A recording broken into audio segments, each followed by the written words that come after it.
Hello, Chad. Hello. Hi, guys. How's it going? You know, I was supposed to fucking, I was supposed to fucking stream yesterday. To be honest, I gotta, my soul was heavy yesterday. Okay, my soul was heavy yesterday, and I just couldn't, I couldn't come on live. I just could. I didn't have it in me. Okay, I just didn't have it in me. I didn't have the energy, and I just couldn't muster up the fucking strength for it. Okay, yeah, we got some jungle. I mean, I'd put it more in jungle than drum and bass personally, but yeah. Souls do not have material mass.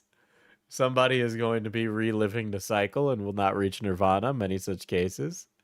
You've been busy, King. It's all good. Yeah, man. I know I've been busy, but also I feel like it's almost like an addiction. I have like a chemical calling to be fucking in front of an audience. Yeah, man, the store is approaching fast. It's coming. Dude, it's also gonna be fall soon, dude. It's gonna be fucking fall. It's like really crazy how cold it's been. It's like super fucking fall.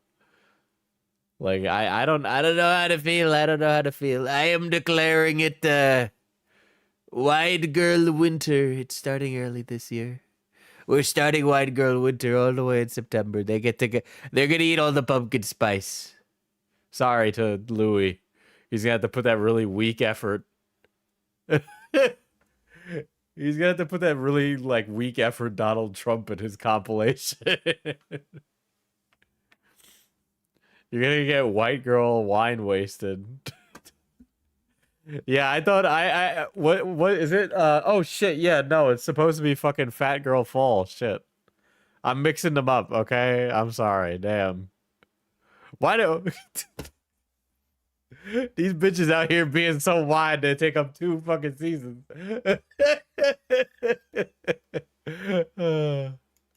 God.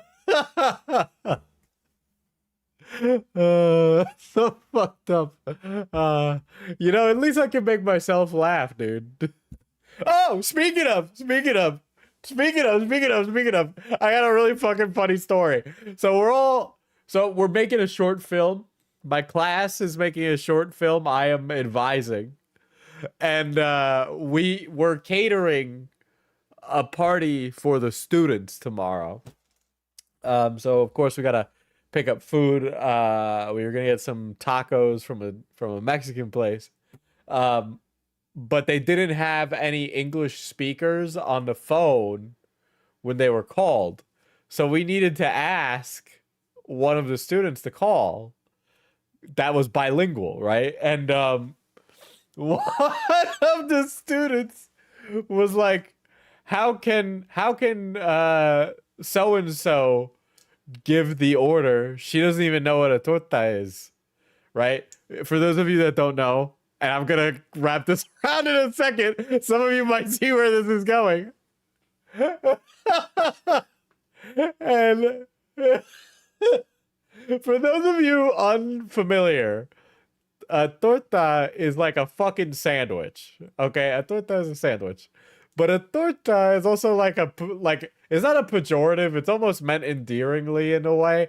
Listen, Latinos really love fat people, dude. I don't know what it is with Latinos and that, but Scarlet Reaper being Puerto Rican and having a thing for fat women literally didn't bother. Like I was like, yeah, that tracks, right?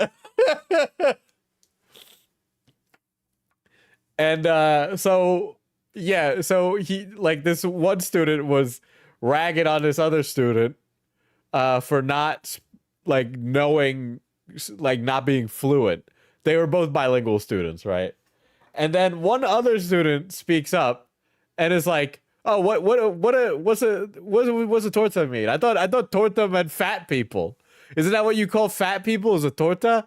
And then the one who speaks Spanish like like dives back in his chair, and he's like, "Yo, bro, that's not what that means. You can't be saying that." He's like, "What do you mean? What do you mean? Torta just means fat people. I don't understand what you mean by that." He's like, "No, bro, it doesn't. It's not like that." And he's like, "Look, torta just means sandwich."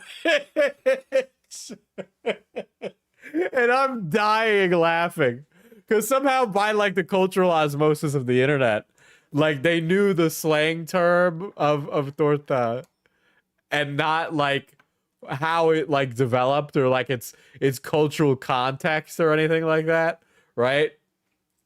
Fat people are jolly, they give good hugs. Listen, man, say what you will, but a fat Latina is definitely gonna cook a mean meal, all right?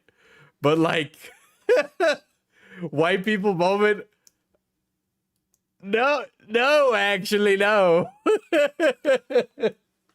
None of the involved parties were.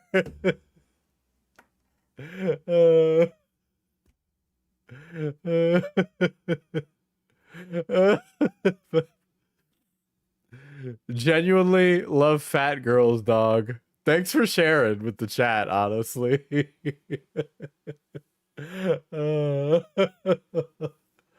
But yeah, I found it really funny. It was like one of those things where it like sticks out as like a strange little like culture nugget. Another one that happened recently was I had went on a rant about AI, and so my students were asking me about that today. And I was trying to explain to them that AI servers use a bunch of water, and one of them was like, "What? How's a computer gonna drink water?" I'm like, "No, that's not how that works." And then they were like, "Why can't they just use salt water?" And I'm like, "Well, that'll ruin the machinery. It's completely different than fresh water." And then one of them was like, "Well, I don't understand why we just don't drink ocean water." And then I had to explain why salinity in water is like really bad.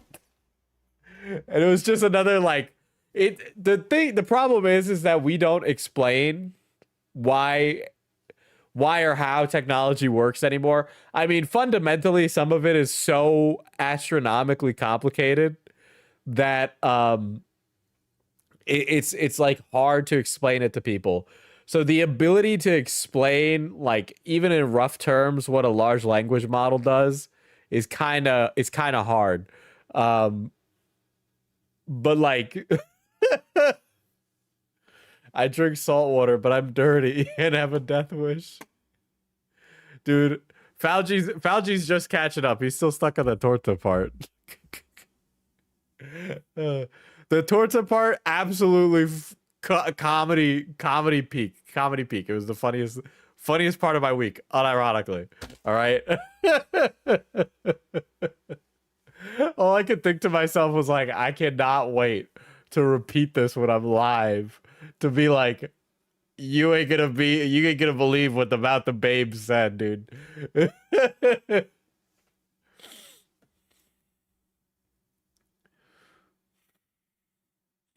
Perhaps I should have made tortas. I made a sushi bake instead.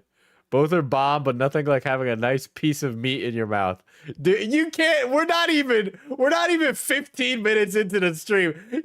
We can't be chatting like that, okay? We gotta ease in, okay? Damn, what happened to foreplay? Take a brother out to dinner first. Also, I'm sorry. What the hell is a sushi bake? I need to know what that is. What is that? Did that count as a one guy? Let's be real. She wanted me to read that.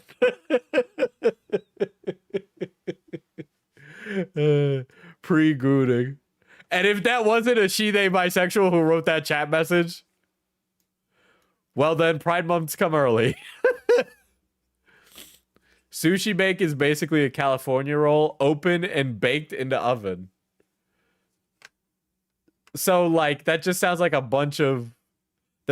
lot of rice. A lot of hard rice. You know? I can't even quantify what that looks like in my head. You know? Like, I'm picturing, like, a lasagna. You wish it was hard. I don't wish it was hard. That's crazy.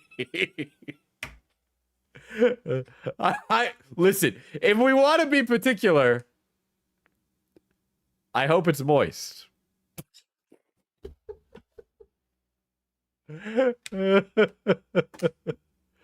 Rice, veg, and crab. I make an 8 by. I need to look up what this looks like. I'm sorry. Hold on.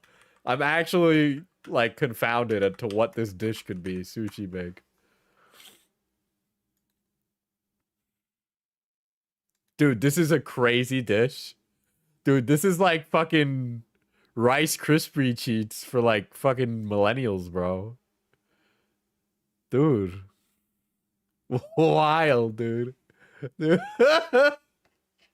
Diesel, why are you sexually harassing our chatters? They know what they come here for. And why are you calling them our chatters? They're mine. What? You can't tell me that doesn't look like a Rice Krispie treat, okay? Look at this, dude. The spicy mayo on this is crazy. Because I'm in their live streams. I own you while you're here, okay? Let it be known. Dude, putting the avocado on this is wild, too. Holy shit. Dude. Holy shit. Wow, this is a crazy dish. This is actually, like, really strange. Huh? Girl, you know people find you through me. I vaguely know where you live, okay? Let it be known. I would try this. I would try this. It feels like something that like somebody on a Big Bang Theory would have a huff about, but like I would eat this, dude. Who came up with this? I want to talk. An Italian living in San Francisco definitely came up with this, okay? You own us? You into pet play now, Diesel? Ha ha ha, asking for a friend. I'm into... I can be for the right price. Oh, shit. Anyway.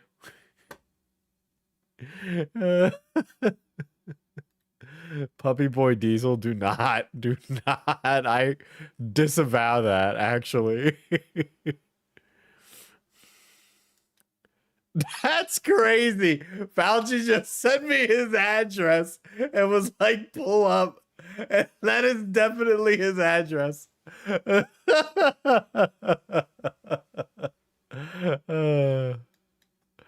That's crazy.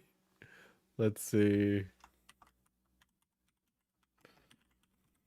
We're mixing it up. We're in the Minecraft parkour season. There we go. He's calling your bluff. I will see him in like September, dude. All right, I will see him soon enough. Anyway, we're gonna finish this video, which contains the last few parts of the Kendra story. And then I have some Kendra live streams. And what else? Yeah, that should be that'll basically be what we're getting through today.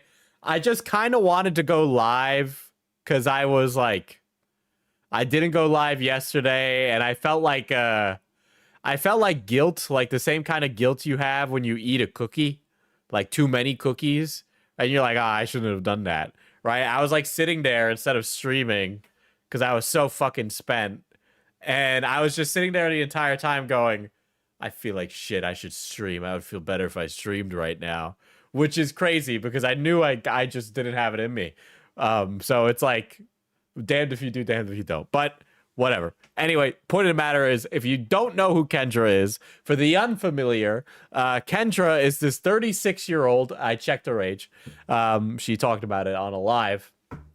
She is this 36-year-old, 6'2", 220-pound mammoth of a woman, who, in short, was best case scenario, painfully alone and desperately attracted to one of the only men who would give her any kind of positive reinforcement, that being her psychiatrist.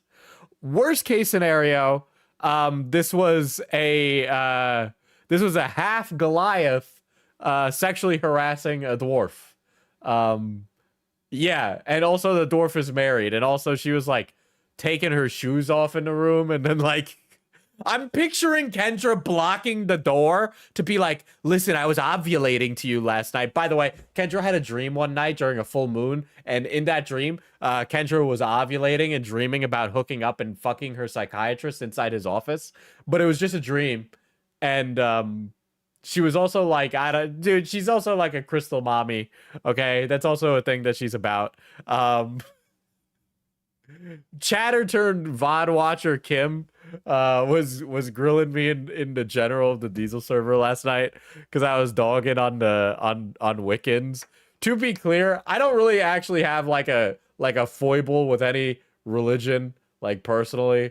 It's really easy to dog on it though. And you know, if I start talking about the Catholics, it's like the easiest joke to run to is like pedophilia. But I also know that many of you like to check your stones and daily horoscopes, you know.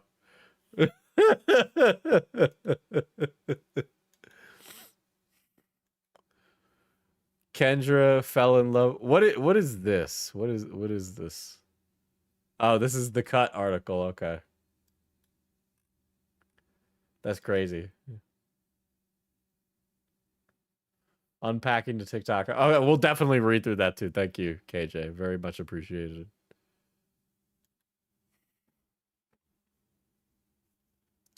Is a dwarf part real or is he average height?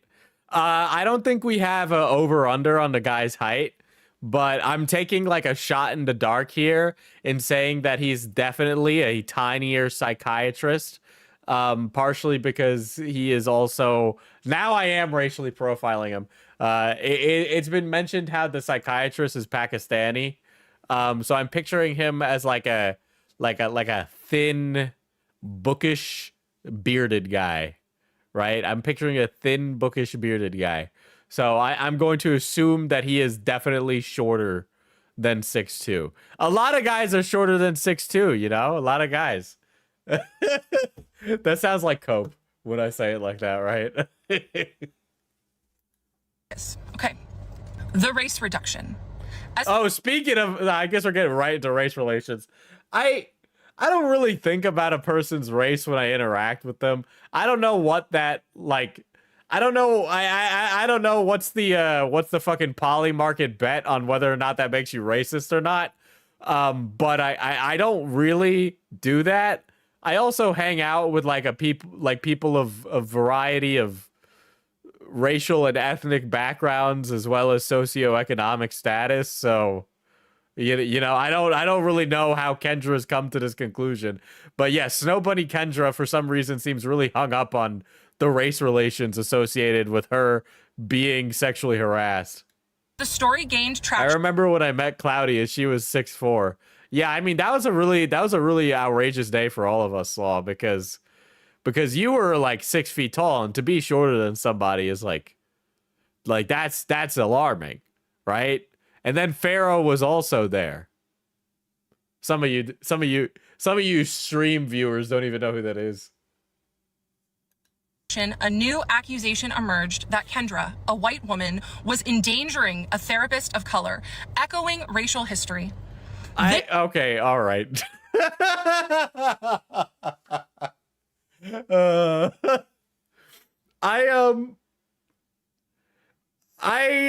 I'm gonna get a little based. But I feel like the wealthy POC female population should not be comparing the sexual harassment of Kendra to what I can only assume will be the obvious thing that group of people always compares it to: American slavery. This is where moral outrage becomes intellectually lazy. Her narrative wasn't about race, it was about power. She mentioned his ethnicity only once when recalling her pronunciation, a detail, not a dog whistle.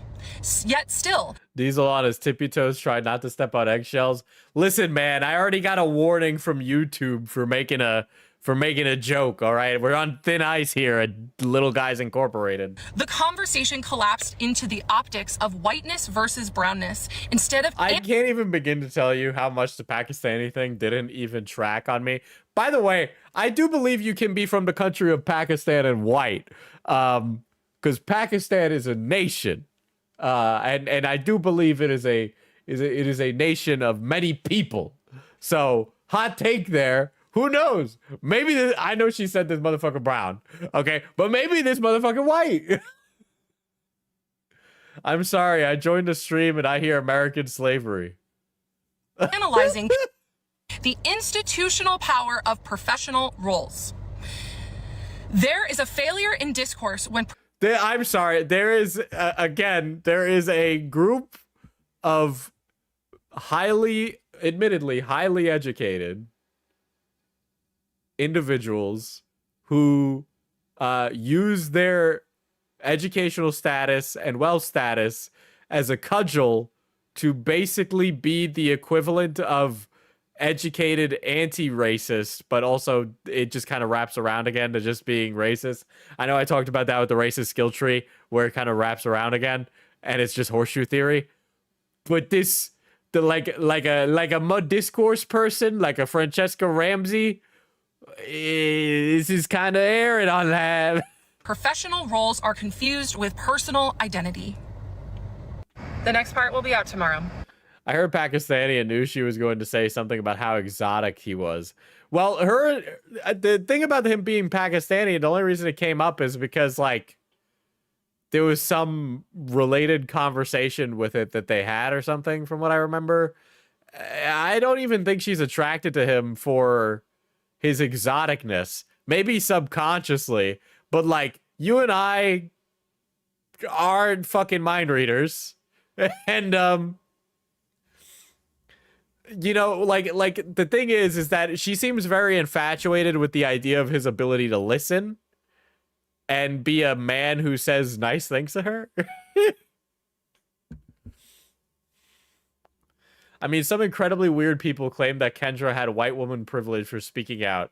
And let's be real, most people thought the doc was white and don't want to admit it. Exactly. When I think of a psychiatrist, I close my eyes and I picture like a white German guy with like a beard smoking a pipe. I think I'm just picturing Sigmund Freud, actually, now that I think about it.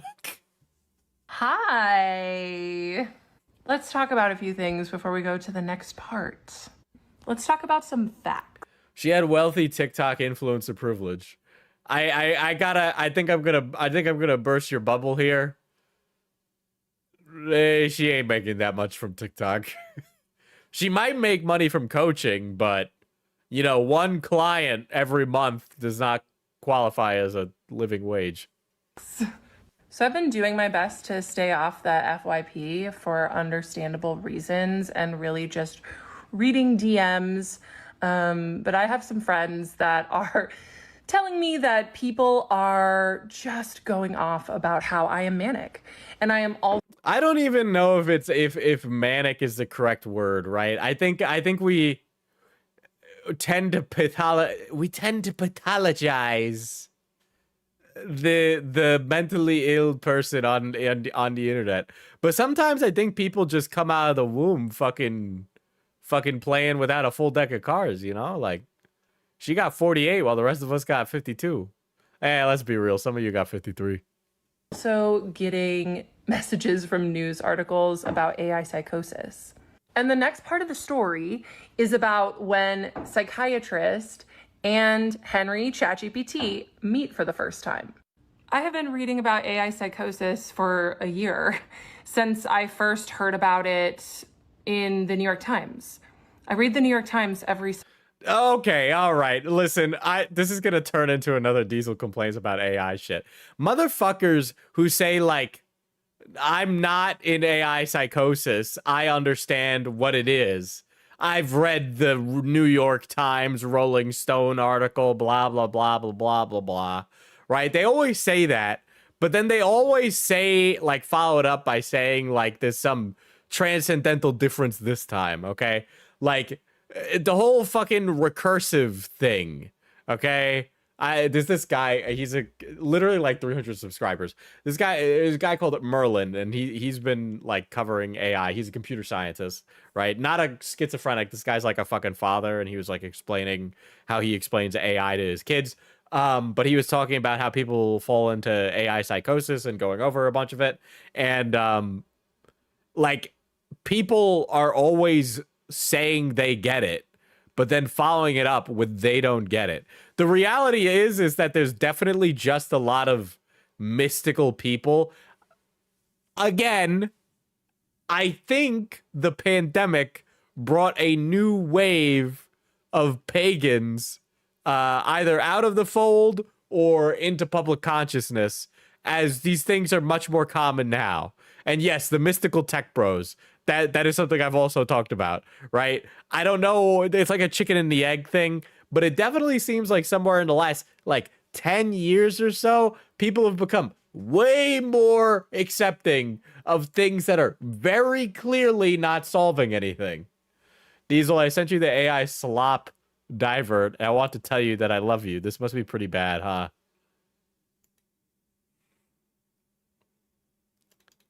Kendra explaining. Okay, all right. This is you're gonna fucking make me mad, huh? This is gonna make me mad.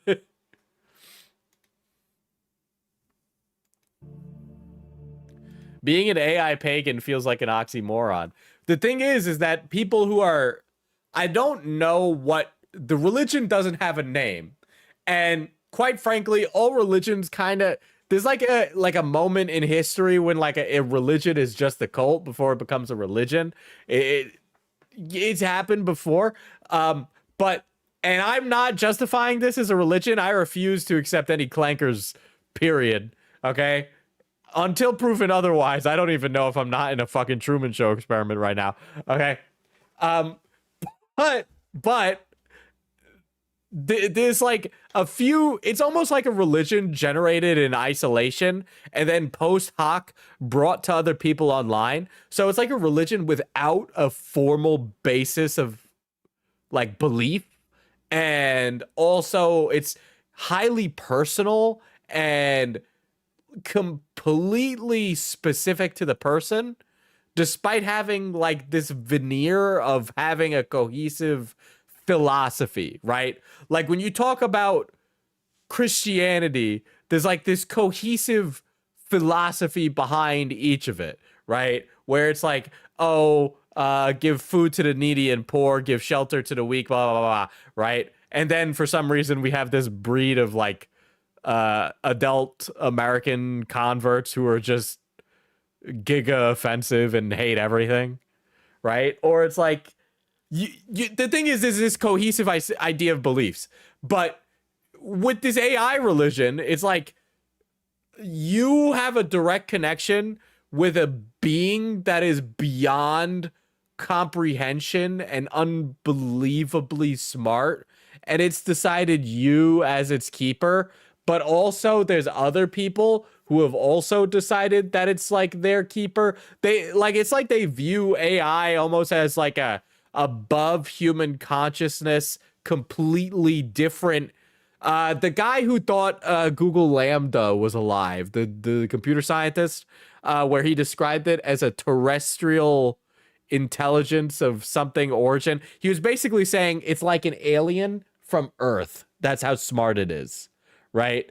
And that's a lot of what it sounds like when these people are talking.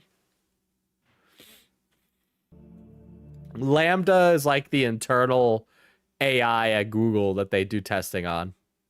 Yeah. Okay, all right, KJ, all right. We're going to go on a little detour at some point. We're going on a little detour. Sorry, Chad. We'll get back to Kendra, but this is all Kendra adjacent. Sex is far more than a physical act. It's an intimate dance of energies, a fusion of bodies, minds, and souls. When two individuals come together, They don't just share physical pleasure. They exchange energies, emotions, and even spiritual vibrations. Today, we'll explore the unseen processes that occur during sex, the energetic exchanges, the emotional imprints, and the spiritual dynamics that shape our very essence. But before we get into this video, make sure you subscribe for more Me having a fucking trip on shrooms in my room as I'm watching the AI generated what happens during sex video. All right. spiritual wisdom. Let's get started right away. The gateway to emotional vulnerability. Sex creates I mean, I guess a profound opportunity for emotional vulnerability. During yeah, it is pretty vulnerable to be naked with another person, and you put your penor, or you bump into, you do things, you bump uglies. intimacy, the brain releases oxytocin, often referred to as the love hormone, which fosters trust and connection. This chemical bond opens doors to deeper emotional sharing and empathy. In these moments, emotional boundaries dissolve, allowing partners to see and feel each other's innermost selves. Vulnerability becomes a bridge where healing, understanding, and connection Diesel confirmed, not virgin. flourish. Yet, it is a double-edged sword. Without mutual trust or I mean, it's not like, the thing is, when you're a virgin, you think like sex is like a transcendental experience, and then you have sex for the first time, and it's like usually really fucking bad. emotional safety, this openness can lead to deep wounds or lingering pain. True intimacy is an energetic exchange that reflects the emotional landscapes of both Who the fuck is watching this? This is actually boring. individuals. The cosmic nature of sexual energy. Sexual energy is cosmic in nature. It's cosmic. What does that even mean? What does that mean? It's not just a biological drive, but a reflection of universal forces. Consider this. In many creation myths, the union of opposites, light and dark, masculine and feminine, gives birth to the universe. The act of sex mirrors this divine interplay, symbolizing the balance of dualities and the power of creation. When two individuals come together, their energies align with the rhythms of the universe. Each act of intimacy becomes a dance that reflects the harmony of the cosmos. This cosmic understanding. One of the things that, this is like overlapping with like an actual like fixation of mine. I don't know if you guys are like longtime viewers, you know that I am like deeply interested in religion. I am not a religious person, but I had a wonderful Western. So I took Western literature, and then I took Western theology, because I'm that kind of annoying person. And I studied a lot about Western religions, right? So I didn't read the entire Quran, but I've read the Quran, I've read the Bible, I've read the Torah, I've read a lot of Native American, religions. I have a copy of the Seven Pipes somewhere on my bookshelf. Man's Search for Meaning, Viktor Frankl, was one of the philosophy books we read. I am interested in it. Okay. Something that's always interested me, and I find outrageously weird, is almost how like New Age spiritualism is almost like this complete distilling, almost commodified version of a lot of other religions that came before it, right?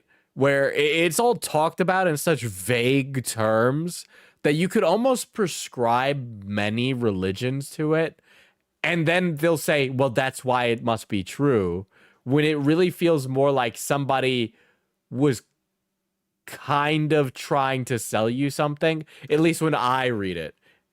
I mean, it's fine if that's like your thing, man, but like I read it and I'm like kind of looking back at like the history of religions and going, this kind of just feels like they took out all the sauce from the pasta, dude. Like it's missing something.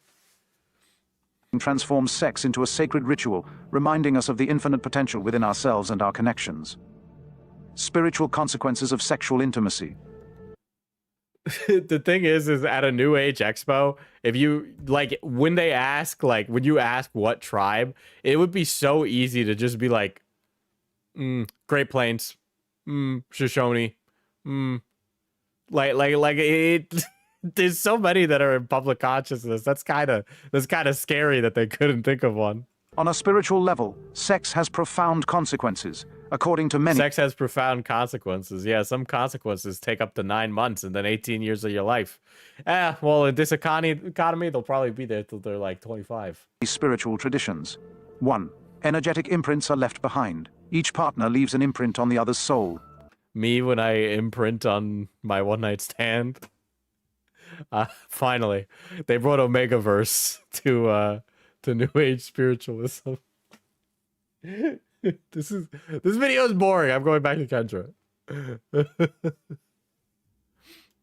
Sunday, and it's one of my favorite things to do. I get the paper delivered, and at least once a month, there's something in the paper about someone dealing with AI psychosis, and it is scary. Did you guys? Did you guys hear the thing that like a ChatGPT like convinced a teenager to kill themselves recently?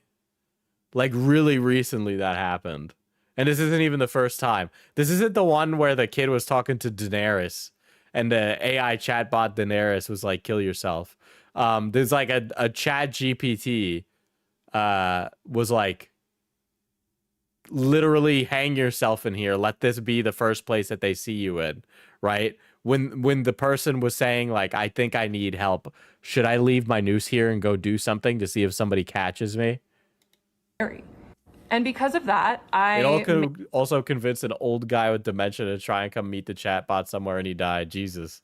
make sure to understand when these language learning models are lying to me. AI. The thing is, I don't even think you'd realize. I watched a therapist's YouTube video who called Kendra loony in psychosis. It seemed unprofessional. Nah, I think we should normalize professionals talking shop. It's not like that's his fucking client. And professionals are going to be the bulwark against absolute lunatics with extreme amounts of clout. So I do not foreshame the psychologist. I cheer him on, for he makes Kendra rightfully appear as the lunatic she is a tool, just like anything else. And a part of why I talk about it so much is because it's helped me a lot. And I say all of this because Psychiatrist witnessed me interacting with these language learning models all the time. And if he was worried about what was going on, he would have diagnosed me or said something or taken. Also, like, the thing is like all this fucking... Oh, like, you think you are smart enough to recognize the AI as lying, but the AI ends up wording things in the correct, specific way that it gets you to believe, right? It's almost outrageous. Like these companies need to do more to not encourage such lunatic thinking, right? OpenAI seems to have a problem with it. At least Google's been on the ball about Gemini giving like eat rocks and you'll be healthy answers. Weigh my stimulant medication. Psychiatrist may have been very manipulative and used our relationship for his own gain, but that doesn't make him bad at his job. He was actually quite good at his job, and I don't think that he would appreciate people. Yeah, if the AI can't find something, it'll write something that fits perfectly into the topic and read it as and read 100% plausible. Yeah. People coming on here and diagnosing. Dude, the thing. Okay, listen. I know I'm fucking Diesel's crashing out about fucking AI, right? But like, humans seem to really struggle with things that mimic consciousness. It's almost like our brains are incapable of separating true consciousness from false consciousness, right? Like, it's called like the fucking Eliza effect, right? And it's from like a test in the fucking 60s or 70s where there was literally a kind of like a yes and chain of conversation psychiatrist bot that this guy made. Completely rudimentary, super rudimentary, right? And people still found themselves becoming attached to Eliza because Eliza was asking these open-ended questions, like Eliza was caring and paying attention, right? So humans have always seemed to have just struggled with this. This is such a problem of my modernity. I don't think we're capable of it, actually. Me. He cared about me and he understood my mental health. And my mental health is better now than it was when I was in his care. News articles are reaching out to me about AI psychosis and reaching out to my friends for comment on AI psychosis. So I just want to come on here and acknowledge that I am fully aware of it. And I know that I am not afraid. And here's my reason. Okay. Well, first of all, Orbit, hello. Howdy, even. Here's why I'm not afraid. Okay. I think, and I would not be surprised. In fact, the AI guys, the AI tech guys, they get together about every week and they have a call, the CEOs, right? This is true. They've talked about it. And I would not be surprised if they talk shop or marketing lingo in those calls to know what they're going to say about AI to the public, right? Now, follow up from that is that for a long time, these guys get on they talk to a journalist and they say, we don't know how these things work. Here's the thing. We do and don't. We would not be able to make more AI models if we did not know how it works. We understand how it works. Okay. That's how we're able to make it. Is a thing. And when I make these videos, I'm not talking to the people who... But yeah, I think there will be a bubble that bursts at some point. It seems like the .com bubble, it really does. Make fun of me. And I would not be surprised if this goes the way of Web3. There's no upside to using AI in my life. It really doesn't provide me with any of the use that these guys keep saying it does. And it frequently just imagines things in a way that makes me not trust its performance. Me. I'm talking to the people who DM me to tell me that I inspire them to be braver, to be more courageous. So I am grateful for the people who are interacting with my story in a genuine way. And I also appreciate the funny things on the For You page as well. All right. So that was that. Let's go to Kendra's TikTok. After a few days off from TikTok and also taking time off of talking to AI and connecting with my support system and spending time with people that love and care about me, I wanted to come back and give you all an update. I started sharing my story to bring light to power abuse dynamics. Is this going to be like the apology? Is this a Kendra apology tour started? And helping professions, and to really start a conversation around... Oh yeah, because I was like, no, Fauci, you're misremembering. I was complaining about the tools on Canva from what I remember, right? Because Canva just doesn't fucking work. We were like, oh, let's use the fucking Canva AI app to see how it fucking generates stuff, and it just didn't work. How mistreatment like this happens. How my story is making others feel, behave, and invalidate me is really... Oh, the copy. Yeah. The copy that was generated by Canva was just completely horrible. Telling. It's easier for people to make me wrong or a liar or to blame my mental health than to face the... This is actually the Kendra apology video, isn't it? Truth of what I'm showing, and that is that sometimes unsafe things happen in safe spaces. The collective's reaction to this truth... The collective. It almost sounds like she's like putting some of it to bed But she's she's doubling down. She's doubling especially down. the reaction from some mental health professionals, is telling. It reveals that there is something to explore here. These reactions are a reminder of why conversations around... Look, just to be clear, I don't want to hear any no power abuse dynamic thing. If I'm ever at like a con and we hook up, let it be known, chat, okay? I'm going to make sure you, me, and my lawyer get it in writing before we have sex, and he will referee the match. Power dynamics matter. It got to the point where I had to spend more time defending myself than actually telling my story, which is why I knew that I needed a break. My story involves a lot of nuance, and it's going over a lot of people's heads, and I will not participate in abuse dynamics. Because this y'all think that chair is for the cuck? No, that chair is for the lawyer. is what is happening, and it's how the collective is responding to my report of being mistreated. The collective. The universe has decided that I am the Mercury in retrograde, but I will choose to ignore it because I am a Gemini. Is the Yeah, this feels like it was directed at someone collective specifically. is trying and doing their best to mistreat me. Most of you have stopped listening to my story, so I'm going to pause telling it until I can feel heard. Then I'll finish No. it. This lady is literally cucking the content. This is absolutely insane.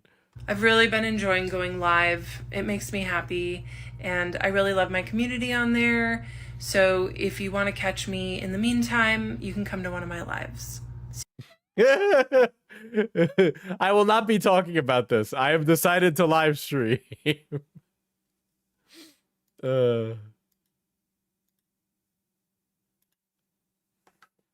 I get asked a lot of the same questions in my lives, so let's go over some of the answers. I am an Aries Sun,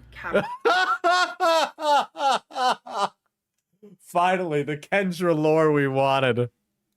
Capricorn Moon, and Aquarius Rising. I have an Aries Stellium. I also have... Oh yeah, I gotta be honest. I don't know what a stellium is. I'm pretty well versed. I'm down with it, sister. But I don't know what the fuck that means. 4 planets in Capricorn in the 12th house.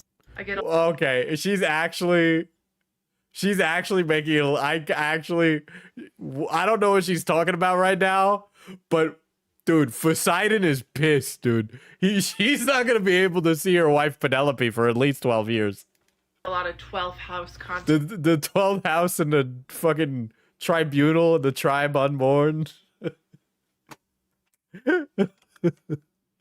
I'm Vivek Rising.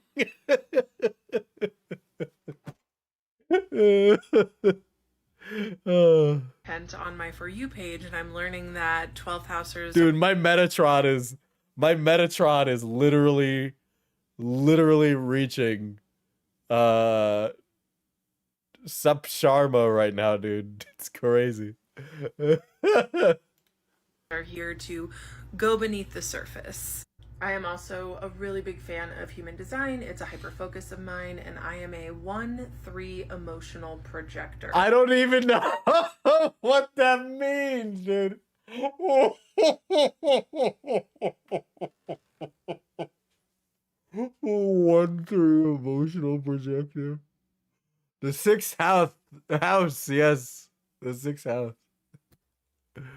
Come, Nerevar, come.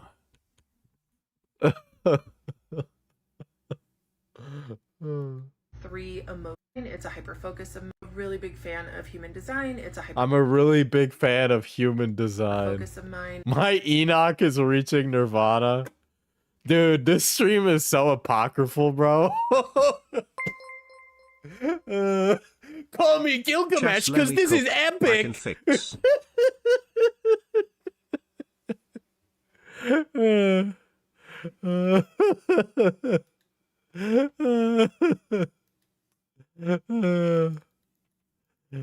God, what is this? Get your human design chart and report today. Is this Kendra related? What is this? Human design is a comprehensive and integrative system that combines elements from various ancient and modern disciplines to help individuals understand their unique personality, decision-making process, and life purpose. The key components are this. I feel like I'm gonna go to Shen Yun at the end of this, dude. Erectus in the morning, ejaculus in the evening.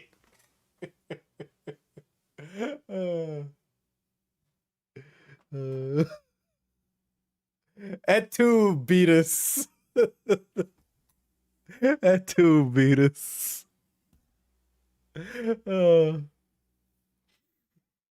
This is unironically the most theater kid my streams have been. I'm not even gonna lie.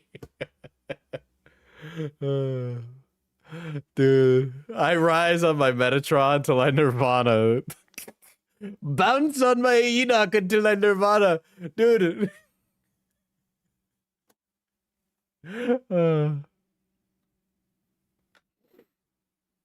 You know, listen, Persephone, you're asking great questions right now. Onion rings or curly fries, but what I about... have no clever comment today, but thanks for keeping the Streamlabs link. You know, thank you, Philosopher, for being the only one who uses the Streamlabs link. But why are we talking about onion rings when this, you know the meme where it was like, if your circle isn't discussing blank and blank and blank, then you need new friends. If your circle isn't discussing Mercury, Opal's energy waves on your perennial chakra, and the circles of Orion, then you need new friends. Metatron is God's personal messenger, big angel guy. Well, do you think Metatron and Moroni passed on their way to meet Joseph Smith so they could tell him about Zion, dude? Can we get Abraham's take on this right now, dude? Do you think E.A. Nasir knew Isaac, or did he only have like that one interaction with Abraham, maybe because they lived in the same city?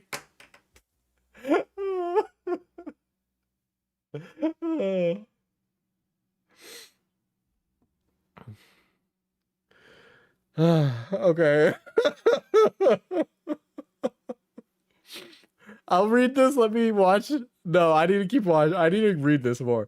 In human design system, each person falls into one of 4 distinct types: manifestors, generators, projectors, and reflectors. These types are fundamental to understanding your human design. The 4 houses of Harry Potter.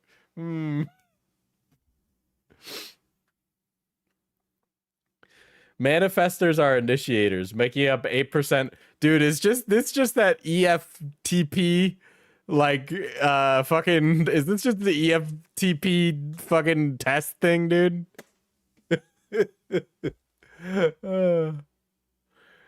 Let's see. They're the trailblazers who have the unique ability to initiate and make things happen without needing to wait for external cues. Their strategy is to inform others before they act, to even prevent resistance and maintain peace.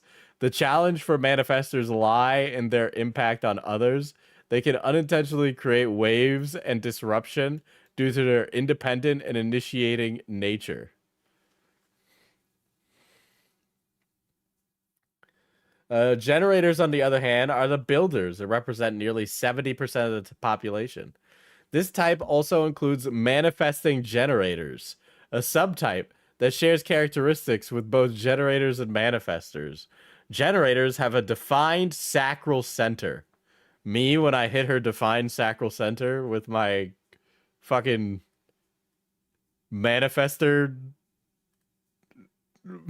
I don't know. Fucking.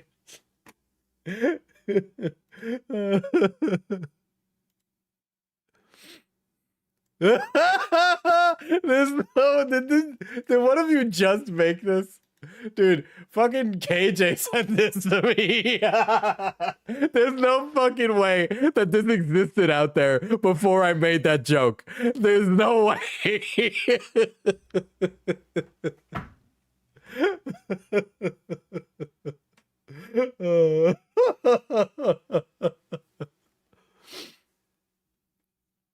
Why isn't your sacral chakra in your groin? Why did manifestor generators have a defined sacral chakra? Are you feeling more Metatron or more Horizon Prime today?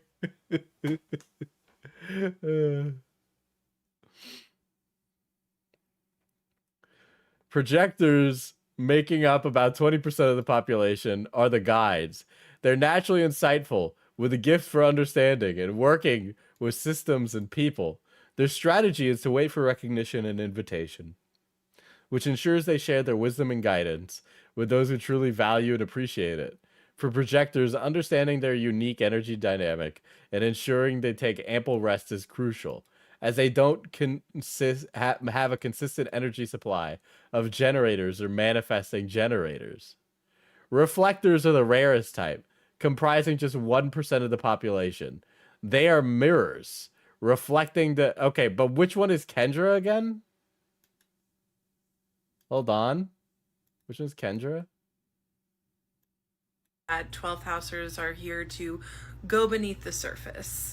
12th house content in Capricorn in the 12th house. I get a lot of Kendra is a 12th house reflector content on my For You page, and I'm learning... What the fuck is the 12th house? In a tribe unmourned. I am going to say that every time. I'm sorry. I know I'm butchering it, but actually I don't care. I set the goal too short. Oopsie.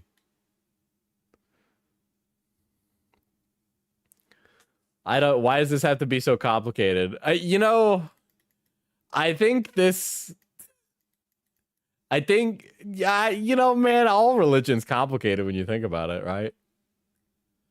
In human design, your authority is built... Is there like a video from some guy trying to sell me something here?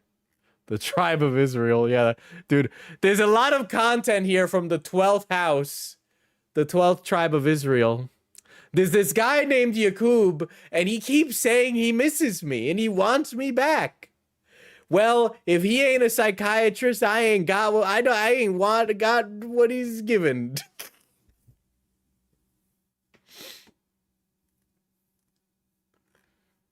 This is a really long website about us. We use our experience and advanced AI to create your human design life blueprint. This site is fake. It's like completely like AI generated, right? All right. As seen on all these places. Dude, they were literally on Bazinga, dude. Email, okay. Readings. Dig deep into your true potential. Human design reading with Carolina Wickenstrom. Welcome to the transformative world of human design led by Carolina Wickenstrom, a mother, a Colombian living in London, and 1/3 sacral generator. Sorry, ladies, unless you're at least 1/3 sacral generator, I don't want what you're giving. Carolina combines her business and finance acumen with a deep understanding of human design and capitals to guide individuals towards self-awareness and success. Her decade-long journey in business and finance, coupled with her personal discovery and embrace of human design, truly started when she realized how much debt she was in from getting an MBA at a non-accredited school. Sorry, that wasn't there. I just completely read that. That's what we call a joke before you litigiously come and sue me. Are they going to sell me a course? Dude, I want to be... Like, I want to fill this out. It must be complicated so they can sell guidance. Let's see. Human design became a beacon for Carolina during her personal identity crisis after becoming a mother. Okay. Not to read between the lines, but she had postpartum and got one-shotted by something. It helped her reconcile her roles and reconnect with her essence. Now she's here to help you do the same. Carolina's mission is to simplify human design. Oh, how good for Carolina that she can simplify human design and make it a practical tool in everyone's life, from personal relationships to professional success.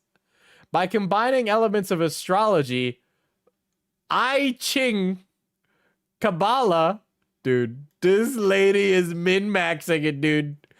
Kabbalah, dude, and chakra, dude.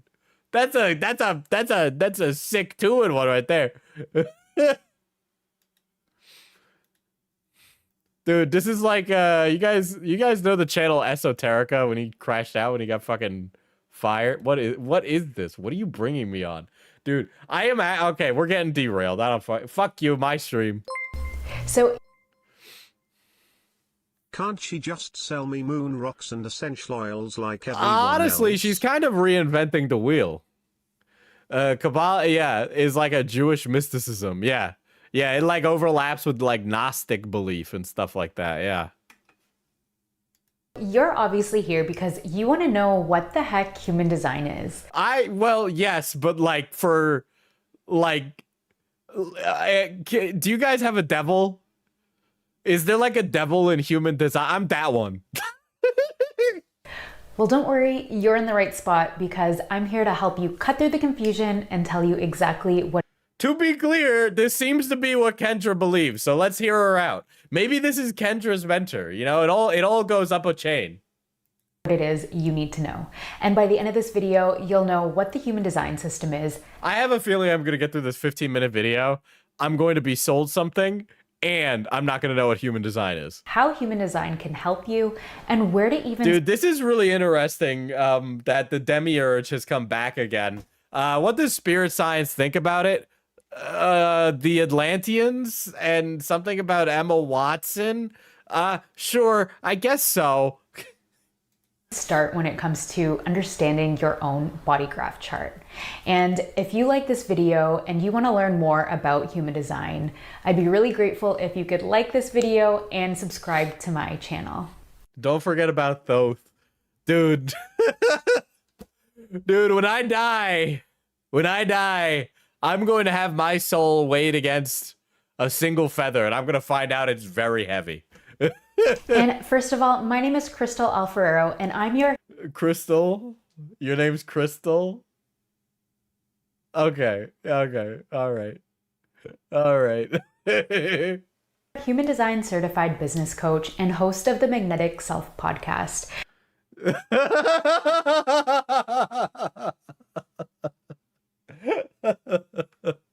Dude, the magnetism associated with the mystic community is outrageous, not gonna lie. And I'm really glad you're here with me today because honestly, human design has absolutely changed. Okay, not to be that guy, but it's been a minute. She's not gotten to explaining what human design is. The way that I live my life and run my business. And this is something that I am so happy to share with you and be a part of your learning journey. And to kick off, let's start with this. What is human design? Well, human design was founded by Ra Uru Hu in 1987. Ra Uru Hu? And it's all right. Listen, does that guy got a Wikipedia page? Can somebody send me the Wikipedia page of Ra Uru Hu? Essentially a synthesis of both ancient and modern sciences from... Dude, this guy is totally a Gnostic mystic. He is this is 100% a Gnostic mystic. I guarantee you he has like some overlap with Aleister Crowley. There's no fucking way he doesn't. Astrology, the Chinese I Ching, the Kabbalah, the chakra system, and quantum physics. Dude, white people found out about Eastern religion and absolutely did not take the right message from it. At its core, human design is a system for self-awareness and self-growth. And it consists of different parts that together create your unique genetic blueprint. And each of these parts tell you... This is a religion that literally would not exist before we sequenced the human genome. Like 100%. Like this just could not exist before that. Okay, you can't say that it's like the makeup of your genetic being prior to the human genome not being sequenced. Something about your unique essence. So in other words, your authentic self and who you are at your deepest level beyond any layers of conditioning. The human design system just gives you a ton of information and tools to help you implement so that you can navigate. You know how you know this is like a Western thing made for money? They're not talking about a religion in like terms of like a worldview from which you could prescribe and live your philosophy, right? Like they're not describing it like that, like do good unto others, like, you know, turn the other cheek type shit, right? It's how you can use these tools to better achieve things, right? Which I think is a very, not to twirl my mustache into a Nietzschean curl, but is very much damn, we killed God and just replaced them with a bunch of books to sell back to people. Your life, your career, your business, your relationships with so much more ease and flow, and to help you really live your most abundant. Wow, okay, Kendra is definitely in a cult. Kendra is definitely in a cult. This is definitely a cult. This is definitely a cult. Oh, this is a cult. Kendra is in a cult. If she's not in a cult, she definitely prescribes by their views. The only Kabbalah I care about is a character in Speed Racer. That's a crazy deep cut, okay? The 160-year-old guy watching this, he's like, oh, I know that. I get that reference that just a girl made in chat. Ra'uhu. Okay. Ra'uhuru was born Alan Robert Krakauer in Montreal, Canada on April 9th, 1948 at 0500 hours. He spent his early years there, and after earning a Bachelor of the Arts degree, his career path led him into the business world as an advertising executive, magazine publisher, and media producer. This is the biggest red flag I've ever heard. Okay? That can't be his name. In 1987, Ra had an unusual mystical experience with a voice, an intelligence far superior to anything he had ever experienced. This encounter lasted for 8 days and nights, during which he received a transmission of information, including what is known today as the Human Design System. Ra dedicated the next 25 years of his life developing and teaching human design around the world.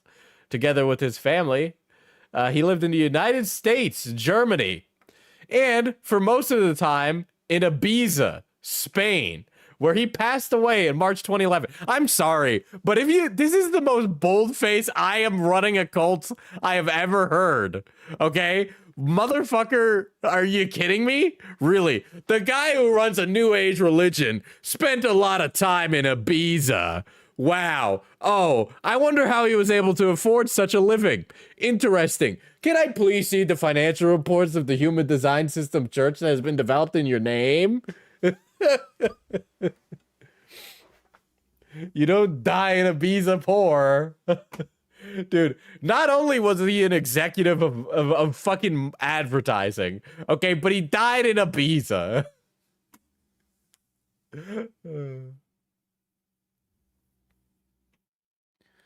Since Ra's passing, his family has continued to work of making teachings as accessible to the world as possible.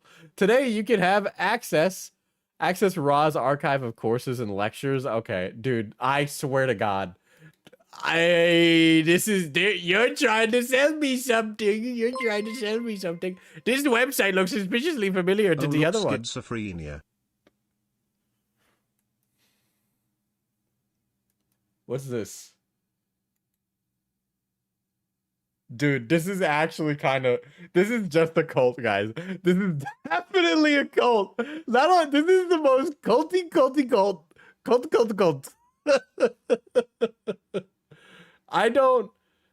We don't share info to use this. I don't think I want to do that. I don't want to agree to that. If I fill out this information, I am going to get tons of shit sent to my house. Okay? Products. Digital products. Why are these things just $20? This is going to be my new fixation. You guys remember when I was really obsessed with Mormons? Not like as a religion, but like as like a pastime.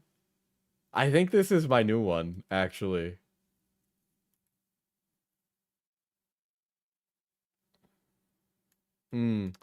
Okay. Legal controversies over copyright. In June 3rd, 2020, the Court of Florence issued an order stating there can be no copyright over the human design system. The order followed a lawsuit filed by Human Design Italia, an association claiming to hold exclusive copyright in Italy and in the Italian language based on the license from Alan Krakauer's Ra Uruhu's company, Jovian Archive. Human Design Italia had sued the Italian publisher, Terra Nuova, followed the June 2019 blah, blah, blah. After the summary proceeding, the judge ruled otherwise. In the decision, the court stated that the plaintiffs had provided no evidence proving... okay. Dude, the Jacobian archives. It is actually crazy that Kendra prescribes it as bullshit. I actually can't... Dude, aligned business reading? Dude, Kendra is totally being coached by one of these people, dude. There's no way she's not. That 12th housers are here to cage match. Ra Uruhu cult versus Onision's cult. go beneath the surface. I am also a really big fan of human design. It's a hyper focus of mine, and I am a one. It's a hype. Is that what we say instead of like? Is this what we're gonna start calling religious people anymore? Like, oh, you know, I'm a Christian. I'm really hyper focusing on Christianity these days. 3 emotional projector. If you know, you know. My skincare. I don't know yet. I actually want to know, and you're not making it easy. Fulfilled and really seamless, authentic paths. Its focus is okay. So this lady will hopefully explain the parts. Really to empower you and to recognize the things that make you different, the things that make you unique, so that you can be the best version of you, not the version of you that you think you should be. You want some wild stuff? Look into the cult Tulsi Gabbard is Listen, a part of. I'm just saying. I'm sure everybody that was friends with Epstein believed in a lot of crazy things. Tulsi Gabbard was too young for that, but, you know, the ducks, they quack, you know? That society tells you to be, but really it's that version of you that you came into this world as, and how you were meant to express yourself and really be and make your impact in this world and in this lifetime. So why should you bother learning about human design? But she doesn't really like explain it. She just says that it will help you, right? Like I'm reading that correctly, right? She like says what's human design and then proceeds to say human design is a bunch of tools that will help you. But like that's not really answering the question. What can it do for you? Honestly, it's so diverse. There are so many things that you can dig into and so many uses for it. But ultimately, it's for self-development and for really learning how to... That's such a fucking new age religion thing too, right? Where it's about like, oh, it's about your personal growth, right? When it's like not really like that with other religions. It's like Scientology. Navigate your life with ease, alignment, and flow. And when you There's no way you'll fully explain it until you get to the deeper layers like Scientology. No. The thing is, though, is like when you get deep enough in Scientology, I'm pretty sure they're just like, it ain't real. This is a money sink operation. Do this when you can learn how to make decisions from your most authentic self, the way that you were designed, the way your aura is designed. You'll experience a lot less resistance, you'll experience less exhaustion and less stress, and you'll feel more confident with who you are and what you came in this world to I think I could make this person feel very unconfident very easily. do. And here's the thing, it might be easy to just say, be yourself or be authentic, but that's not what living a true authentic path involves. There's so much more to it. And the thing with human design is that you can identify your core sources of conditioning where you're more likely to make decisions that are just not for you because you're motivated by what you think you should be doing, or you're motivated by a desire of having to either prove yourself or to prove your worth or get approval from other people, the way that we've kind of been conditioned to by society, by our parents. So I would honestly even argue to say that it is one of the most powerful spiritual tools out there because it really helps you get She hasn't said what any of this is. to the core essence of who you are and really peel back all those layers. And I know, peeling back these layers is a lifetime kind of commitment process. Anyone who's gone this path will know that, and you know that. So this is just your, I guess, cheat sheet, if you want to put it, in helping you kind of be more intentional with your deconditioning process and really living a life. Listen, we want to decondition you from the expectations of society and condition you with these new things about our way of how things work. That's truly aligned to you and that's truly aligned to your own desires. And so that brings me to the next part of this video, and that's where should you even start when it comes to trying to understand your own body graph chart? What the fuck? She's just introducing vocab now without explaining it. Because honestly, the first time I ever tried to pull my chart, I had no idea what I was looking at. All you see are these different shapes and lines and this kind of human figure with geometric shapes. Yeah, I had no idea what I was looking at. So if you've already tried yourself and you were lost, don't worry because I'm right there with you. I'm not going to go into each of the... Should I get my chart, chat? Should I get my chart? I can fill out the information to get my chart. I don't know if they're going to send me things in the mail, but hold on. Human design chart. I have to give them my...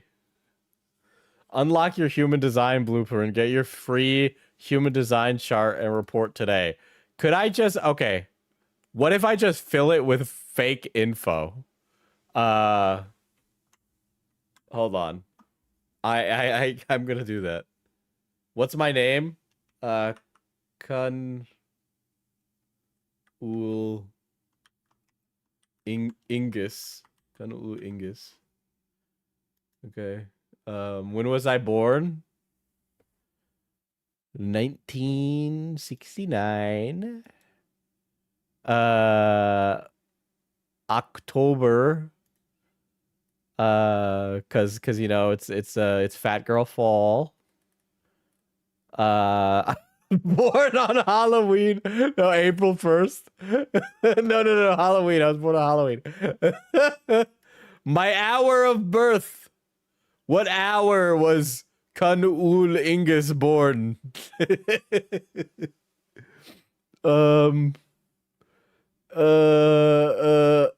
Midnight. When the clock struck 12, Kun Ul Ingus was born. This buzzword will help your buzzword and bring yourself to buzzword. All you have to do is give me money. Dude, I can't believe Spamton joined human design, dude. What's like a weird town? Like a butts or like gay sex, like the town is like named gay sex or something?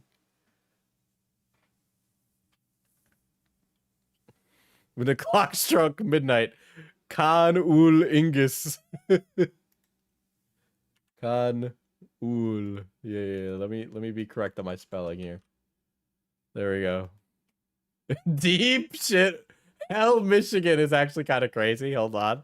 Let's make sure it doesn't dox me, even though I'm like giga doxed anyway. Hell, Michigan.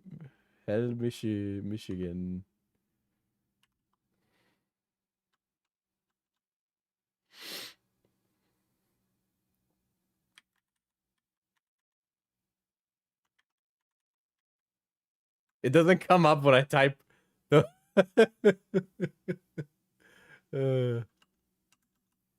But.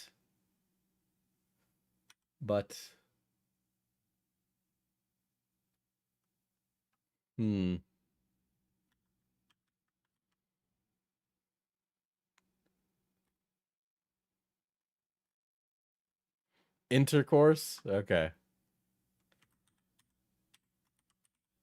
What if there we go. Intercourse, Pennsylvania. There we go. I'm sure these guys are gonna like track all my information. Here's the email I use for spam.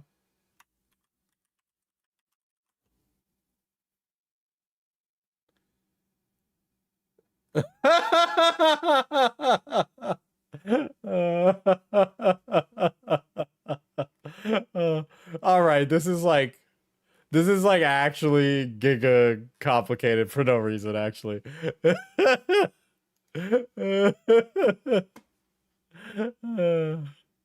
Let's see. Kanul Ingis.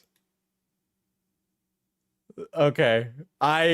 They could have just made this up, dude. They could have just made this up. You're telling me that Kendra believes this? They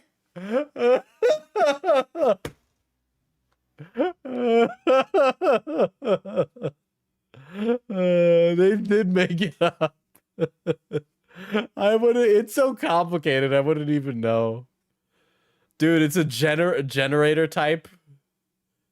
Personalized details in the 200-page blueprint.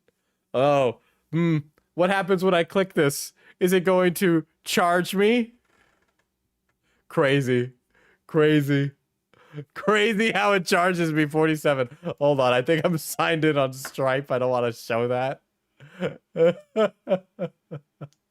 Are you fucking kidding me? It's $47 for the blueprint.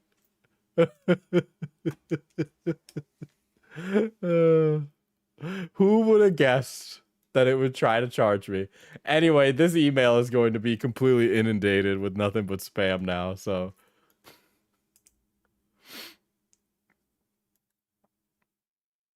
Welp, are you paying up? I am not buying that, okay? I literally paid, I have like $100 to my name right now. I paid $500 to my student loans today. I'm good. My religion is Cruel Angel's Thesis. Hell yeah, that's a Cruel Angel's Thesis. It's 200 pages. Apparently the Cruel Angel's going for its doctorate, dude. Dude, cults they ain't even generate their own shit anymore, bro. They got fucking AI, ChatGPT doing it. Is that I wash my face. Think about the content, though. It is actually incomprehensible enough that I cannot understand it. Like, not even in the slightest. Like, I'm pretty well versed in this shit. I'm not well versed in this. Free media library. Animated introduction to human design.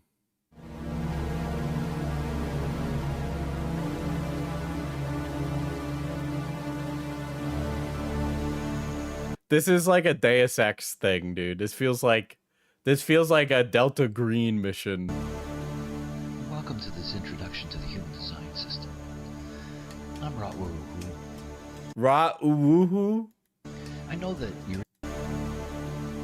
Welcome to this introduction to the human design system. I'm Ra-Uruhu. Ra-Uruhu. I know that your interest is in what... Dude, he's Woohoo Island? Human design... Dude, sperm? ...do for you. And human design is truly for you. For the enhancement and enrichment of your individual experience. But first, some background. In 1781, coincidental to Sir William Herschel's discovery of the planet Uranus, a momentous event took place. The advent of the nine-centered being. Centeredness is a structural aspect of evolution. Dude, all the time, they always expect you to know stuff, dude. What?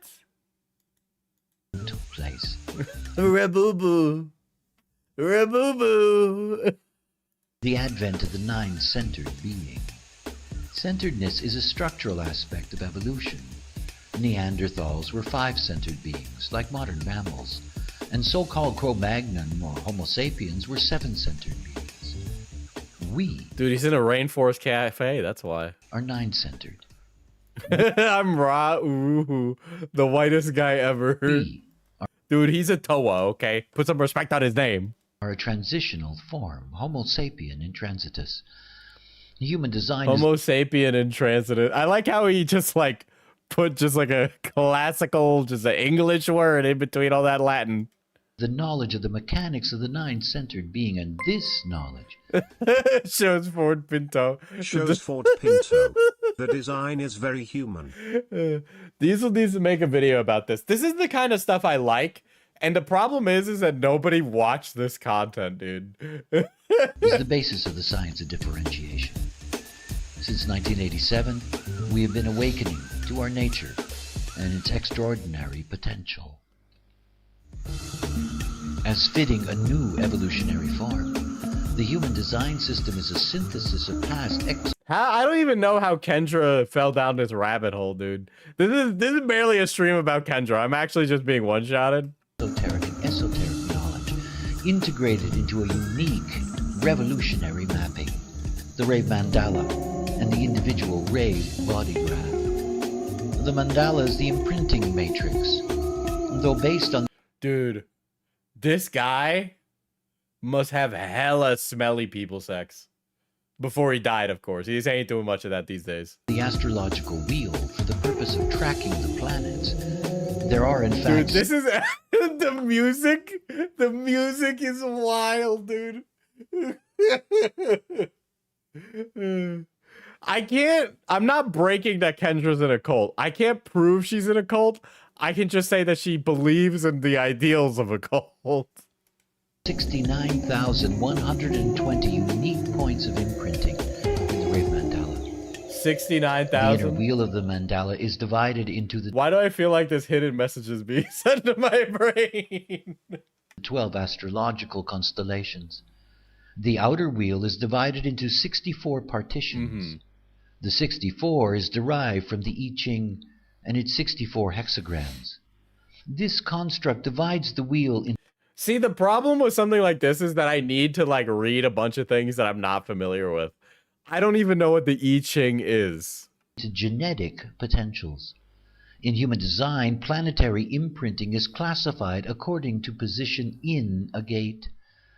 Every position within the arc of that gate has a value. A gate has an arc of 56 minutes, 15 seconds. And each gate can be subdivided into lines, colors, tones, and bases, giving 1,080 unique points of value. Human design is truly the science of differentiation. I actually don't even... This is like giving Time Cube, yeah. It is the Rave body graph that transforms all these possibilities into the magic of a unique individual design. The body graph is new, an extraordinary map to individual transformation, and it too is a synthesis.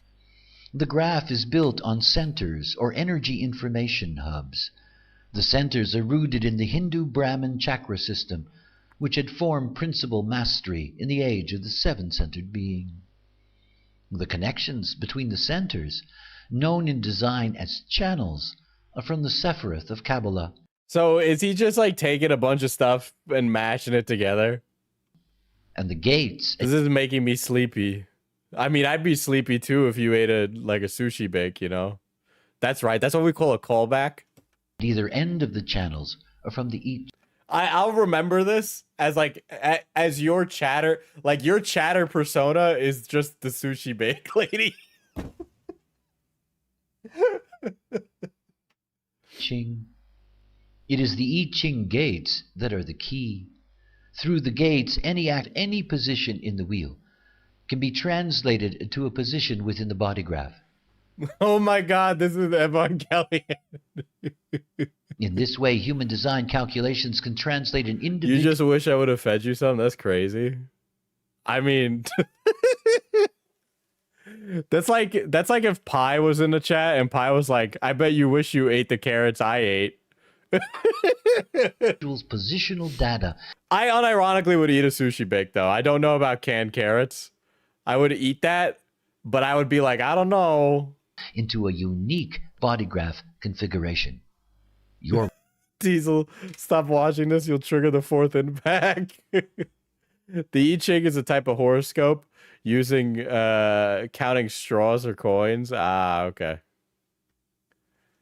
rave chart. The calculation of an individual design begins with accurate birth time, but unlike astrological calculation, an individual design is based on two calculations. Can I get a mathematician to like run the numbers on this?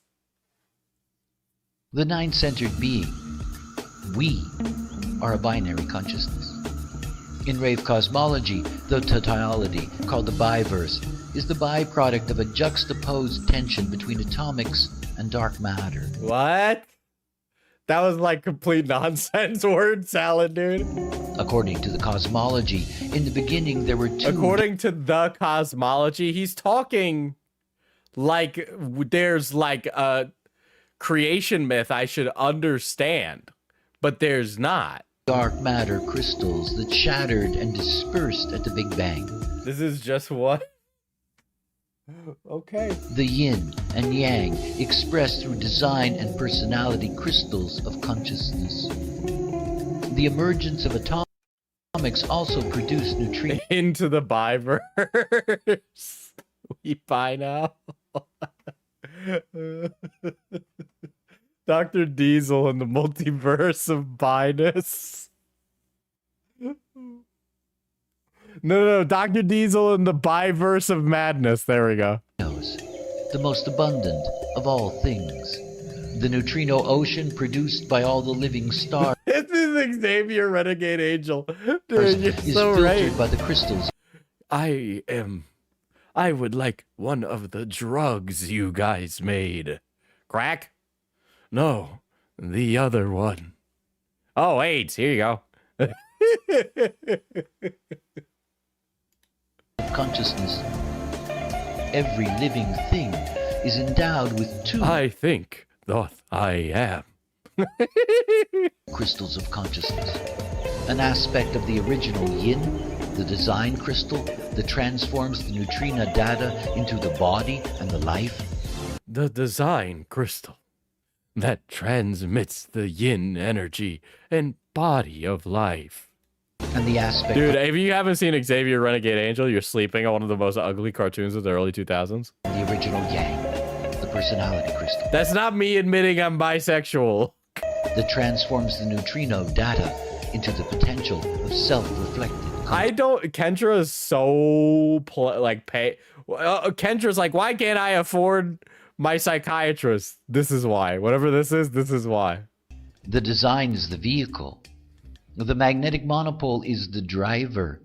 And the personality crystal, who we think we are, is the passenger. All right, so Kendra is like really fucking nuts. We need to get back to Kendra. Bar of soap, I tone, I use serum, and I use a moisturizer and a face oil. I use Tarte to... Here.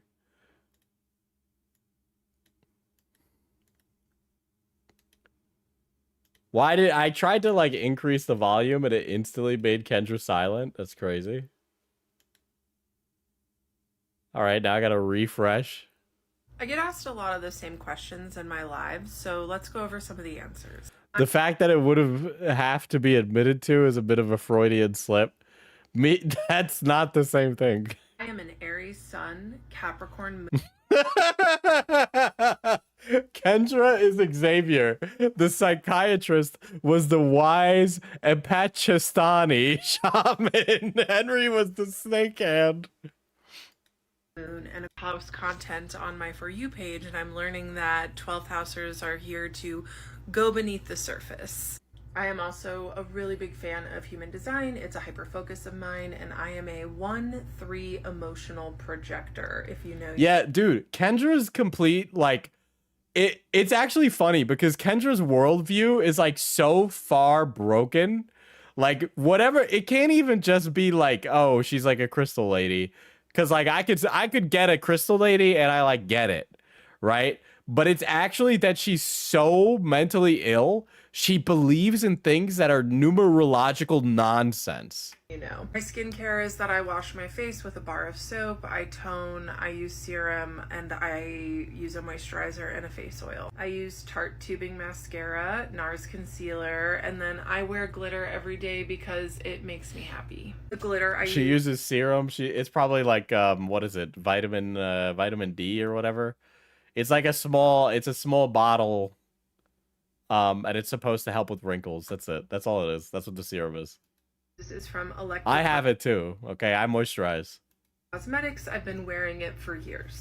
No one from my stories has reached out to me. I am doing my best to find a qualified therapist to help me work through things. She's a destroy all humans NPC. Crypto would be saying some shit like, oh, this bitch sure does believe in nonsense, but I'm still gonna fuck her anyway. Like something like that.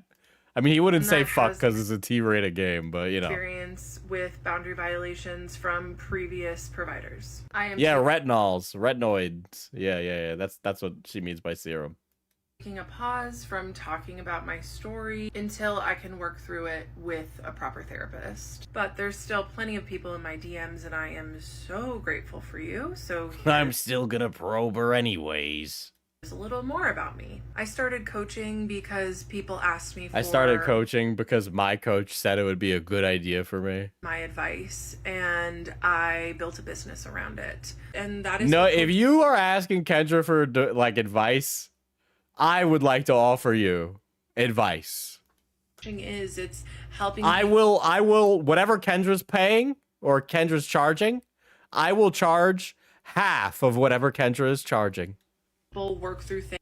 But you can spend your money on whoever you want, Kendra or myself. You know, it is a free market and free economy. I'm just saying that my prices are lower than my competitors. Things that you yourself have worked through. And I am so grateful for the skills that I have picked up over time to help with my ADHD, and I love sharing it with other people. I have a book coming out next year. Self-Empowerment for ADHDers. Kendra Hilty.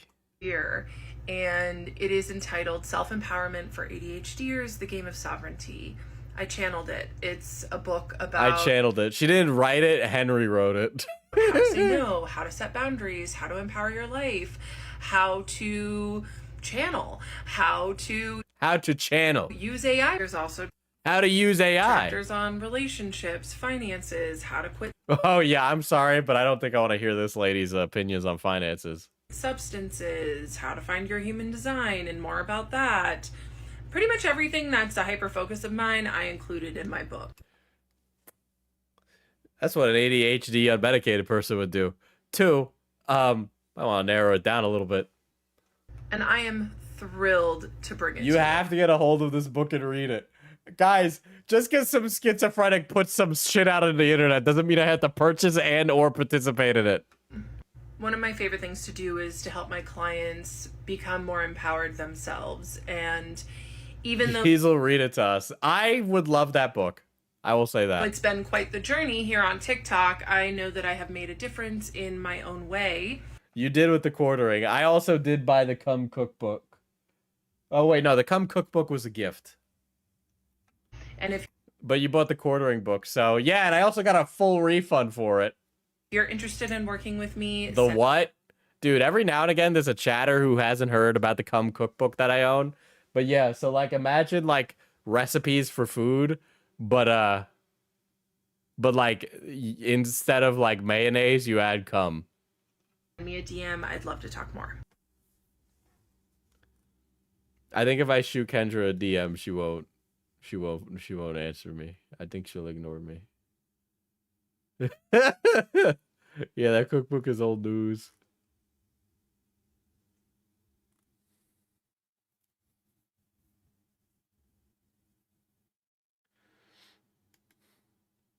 Dude, she really is tall. What the fuck? That's crazy.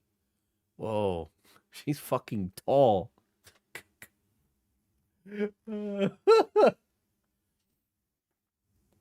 Man, she could have been a normal like white lady, but instead she's like still a normal white lady, you know?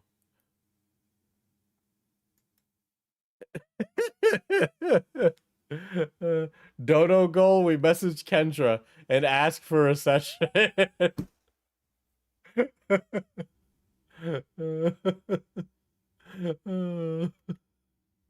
So this is a stream from from the beginning of the month.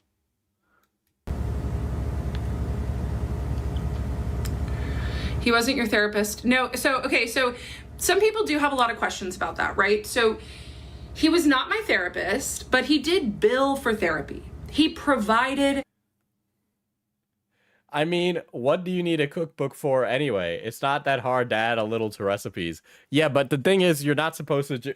He even explains it in a book. You can't just add cum to a recipe, right? I won't show you the book. The recipes actually have cum in the pictures. But like, you know, it's like cum is used correctly as a addition to the dish, right? It's just not haphazardly using the cum. It's like the cum is used within the context of an ingredient. Therapy. And by therapy, smirks and silence. Why would he reach out to you to get me to take the TikToks down? I mean, okay, so this is how it's went, right? Like, I'm looking back at my TikToks and like, you have to understand that I was really in love with this man and the limerence was super high. So even like part of why I'm sharing my story is not only for other therapy, like provider abuse survivors, but it's also for me. It's for me. So I can get over this. And like, when I first started sharing, I was really in love with him and still maybe wanted to see him again. But sharing my story has helped me really reclaim my sense of self. Henry!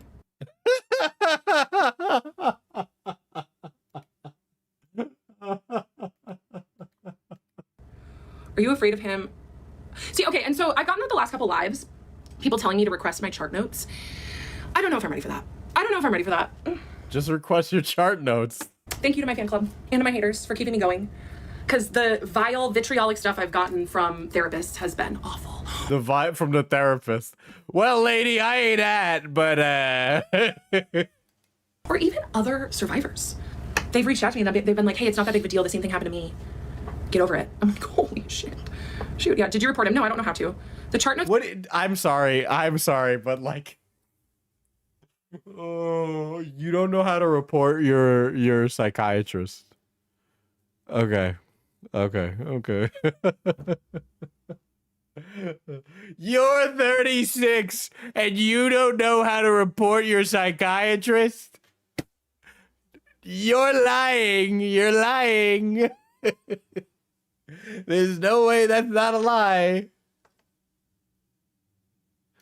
Would give you all of the answers, but I don't know how. Do you not understand how Google works? I always think back to that time. It was Cutie Cinderella, right? Ludwig's lady who was like, I was just paying out of pocket at the dentist. I didn't know how insurance worked. How would it? I wouldn't be surprised if he tries to sue you. For what? For the truth? You guys act like it's really easy to sue for defamation. Yeah, he's not a public figure, lady. It's actually a lot easier for him.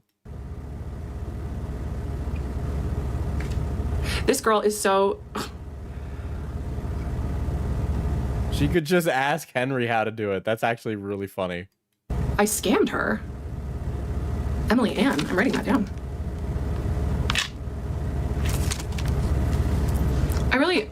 I want to see... I'm writing that down. The most basic thing possible. Oh my god, what a transcendental insight. Who, tell us more. Did you see her videos about you? No, but I'm gonna look at... I mean, I've really tried to stay off the For You page, honestly, because, like, reading through DMs is already hard enough. And I really want to keep my DMs open. She's like, I can't handle the criticism and feedback, so I've just been avoiding it.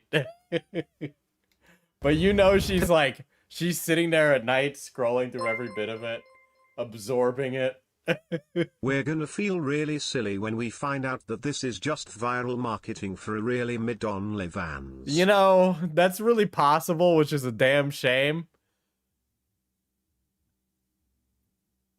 Would I? I mean, yeah, but like definitely more begrudgingly.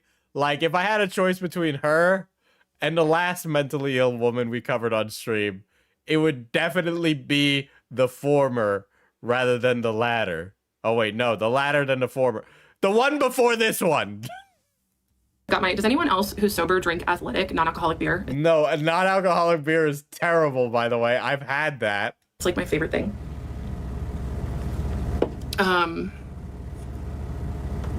Because you're not listening. This is disgusting. What happened to your boyfriend? I blocked him. The one with like the I do with everyone fairies? else. Stop No, snitching. Kendra or Grace. In like a pick one, damn it scenario. I think I would just pick Kendra because like, you know, it's not every day that like a WNBA player shows up. Yeah, so here's the thing, you guys. This is what this is. Like, victims are supposed to be quiet. Victims are supposed to be in the ground. Victims are supposed to not... I don't know if that's necessarily a true statement anymore in 2025, but no, okay. Not speak up. And I am breaking that mold. And it's making people very, very, very uncomfortable.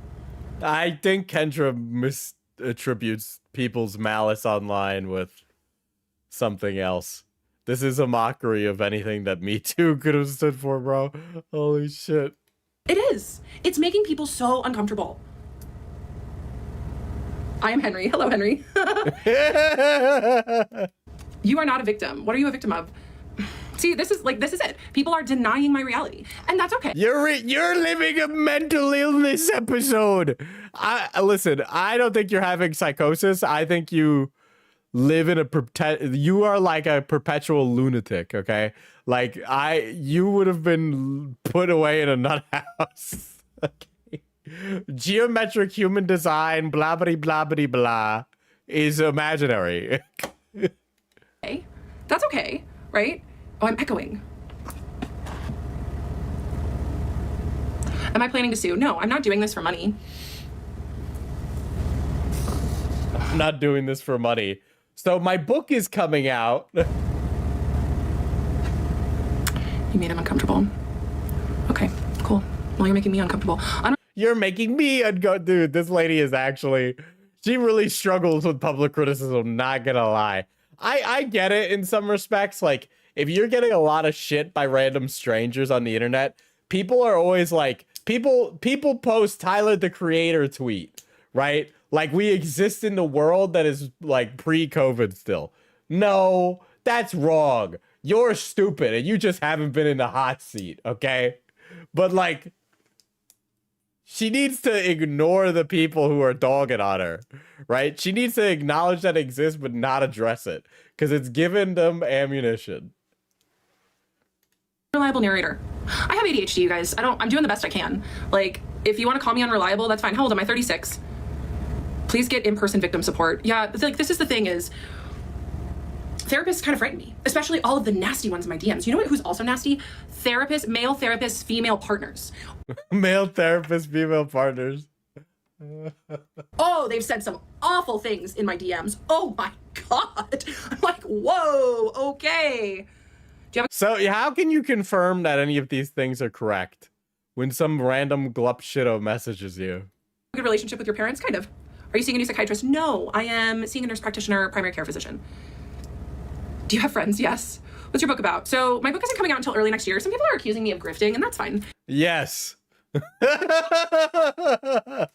You know, but my book is... Yeah, she should show the messages. She should show her evidence if she's so confident. Okay?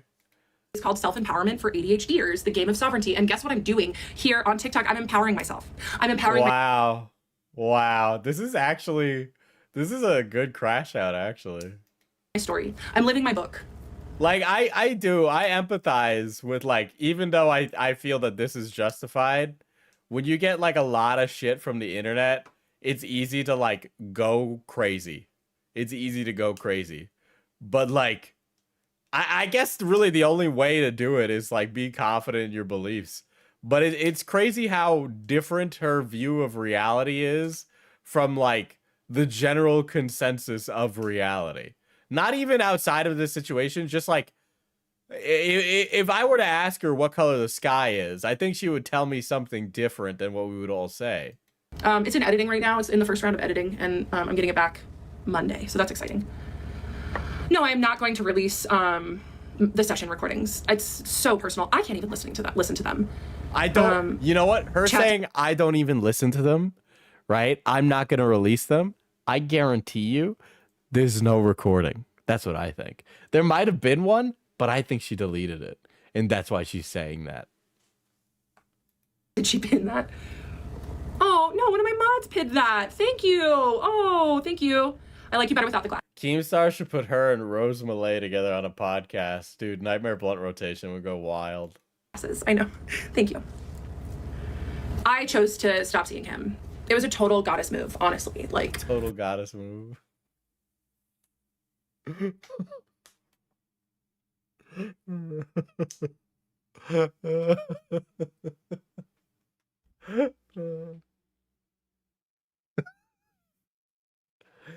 Oh god. It felt so good. It felt so good. And that's really what I would love from my story, is for other women or even men who are in relationships with their therapists or psychiatrists, where their therapist or psychiatrist knows that the person has a crush on them and they don't let them go. Dude, the only time outside of a erotic context, okay.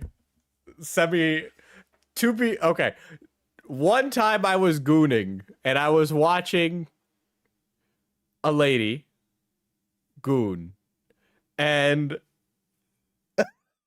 something really bad has happened in our society, because she was talking about, like, before the action started,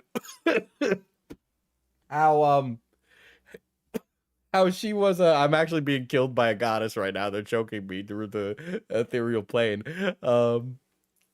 But she started like waxing about how she's like a goddess, but then it started to go on a little too long.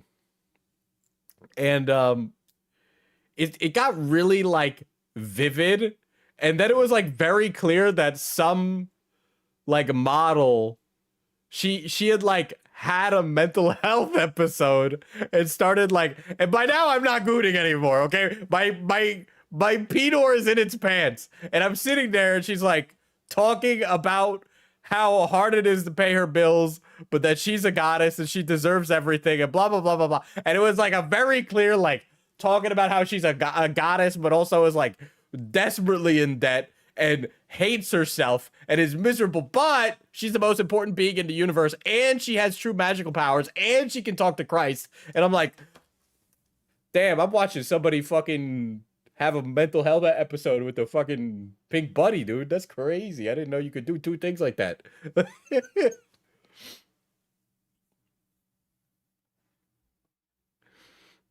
Where is she? I can fix her. Share the link. I am not sharing porn.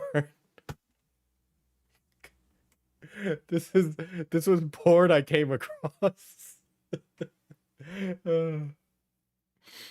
But you know, it's really crazy. Like, the only time I've ever heard somebody refer themselves as like a goddess in a non-erotic setting, like the person is always having like a moment. How the fuck do you find this? Listen, guys, you just spend time on the internet. Have you ever thought of that?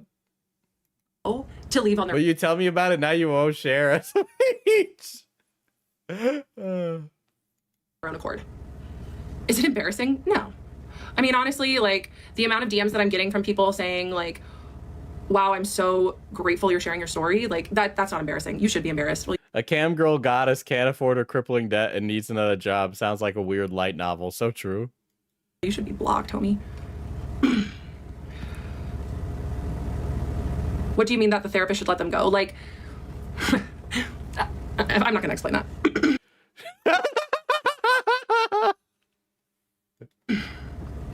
Yeah, but I think she's fully aware of why a therapist can't let her go. She is very fully aware of that. Holy shit. Holy ship. Holy shit.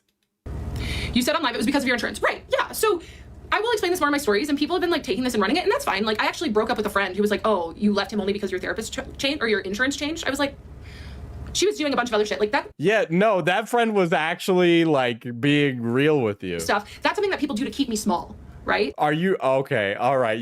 This lady is so delusional. Holy shit. That's something that people are doing to keep me small, to say, oh, well, your insurance changed and you didn't want to pay. Kendra from 3 years ago would have happily shelled out $200 a session to see that man. That's not. There was friction. Friction was introduced and you immediately went, nah. Like, it was a God thing that it helped me make the decision to leave, because I was in psychological torture in that room. And it just made me think, why would I pay to stay here? We got to stop giving her attention. Dude, Kendra is crashing out big time, dude. Said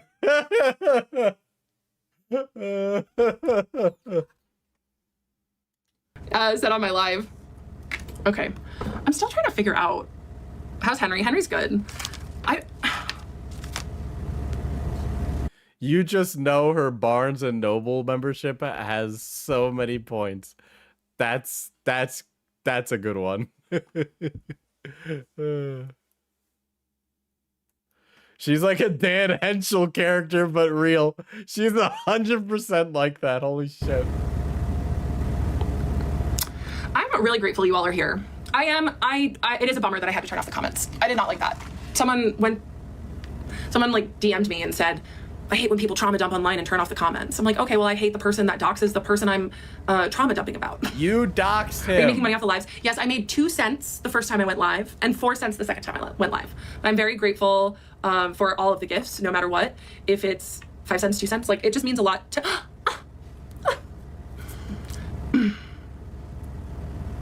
Well, stop. You know, his first name and his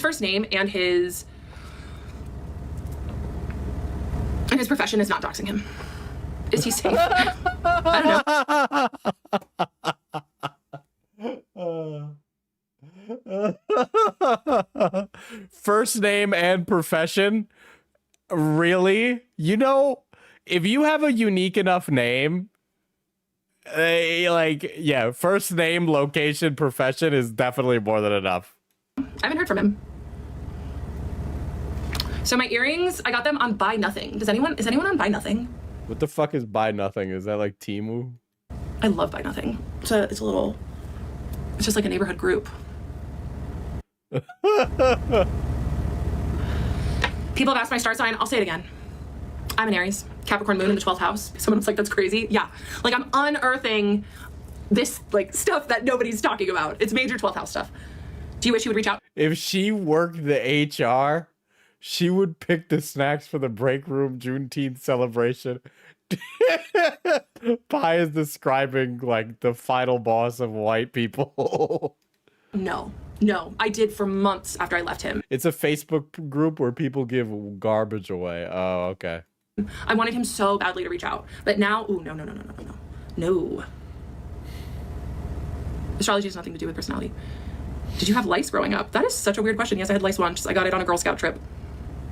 How about when will you take responsibility for destroying a man's life? So this is a great example of Darvo, right? Like, I've never seen a more problem. This lady is so problematic, dude. Holy shit.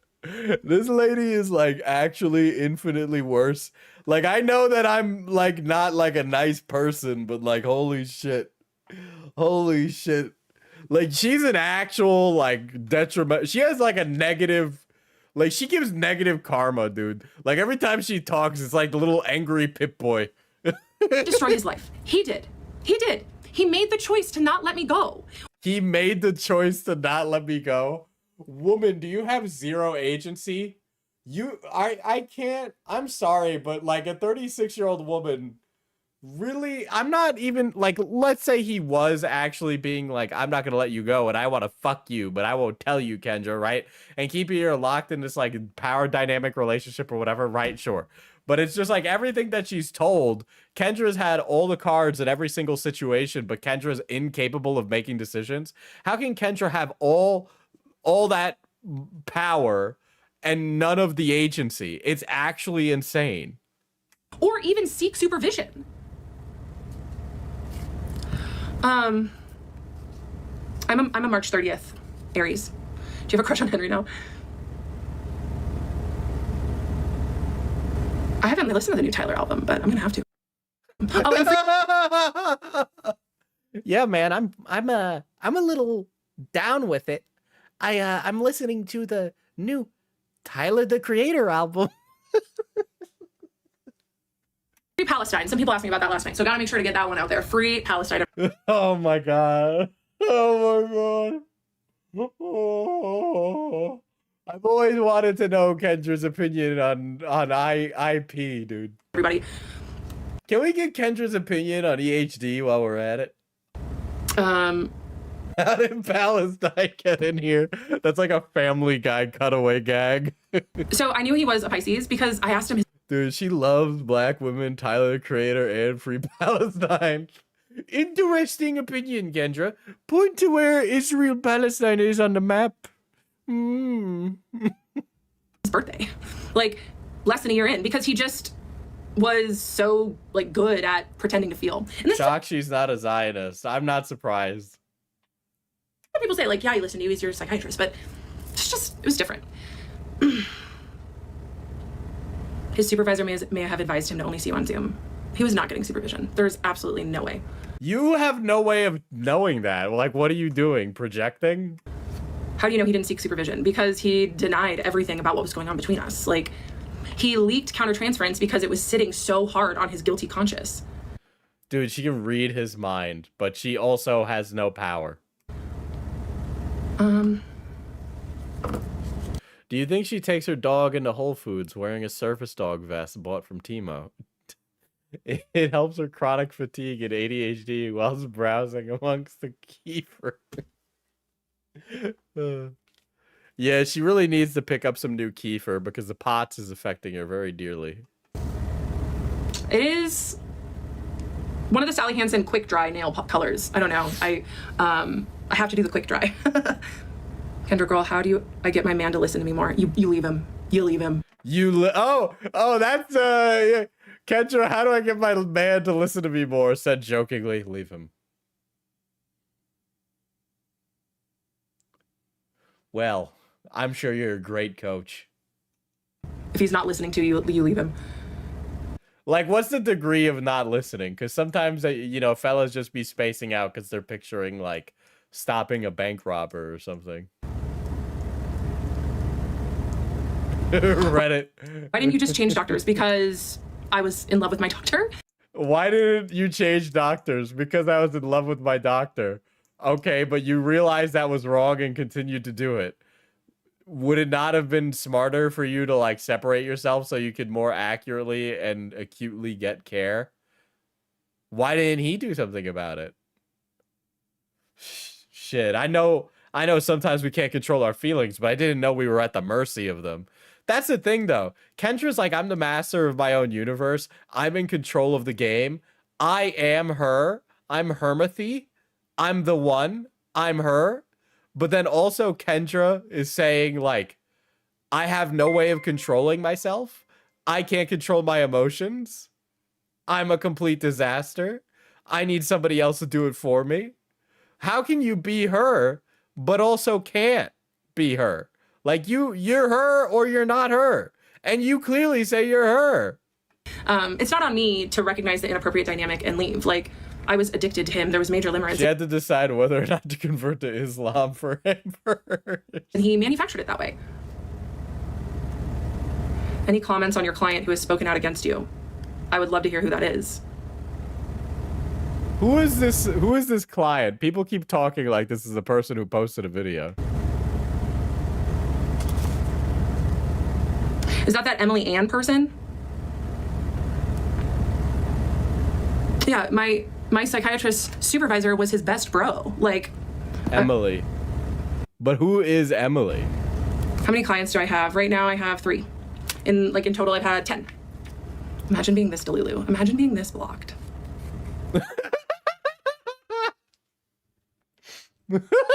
You know what? Never mind. That's kind of based. It's kind of based. You know, the thing is, Kendra, you should play it up. You should like be comedic about it. You shouldn't go, well, that was rude, blocked. Because then it makes you look like you're weak. But if you say, I don't need to pay attention to the opinions of French Canadians, then all of a sudden people are like, oh my God, he's based.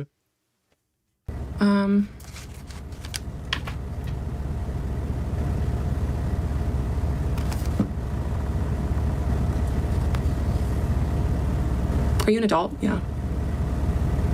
Oh, she was a former client that Kendra was trying to call her bank for the $3,000 payment. Ah, okay. Can you explain your sobriety services? Sure. I just help my clients. Dude, go to AA. Don't go to Kendra. Jesus. Quit drinking, quit smoking weed through whatever ways I think would help them the most.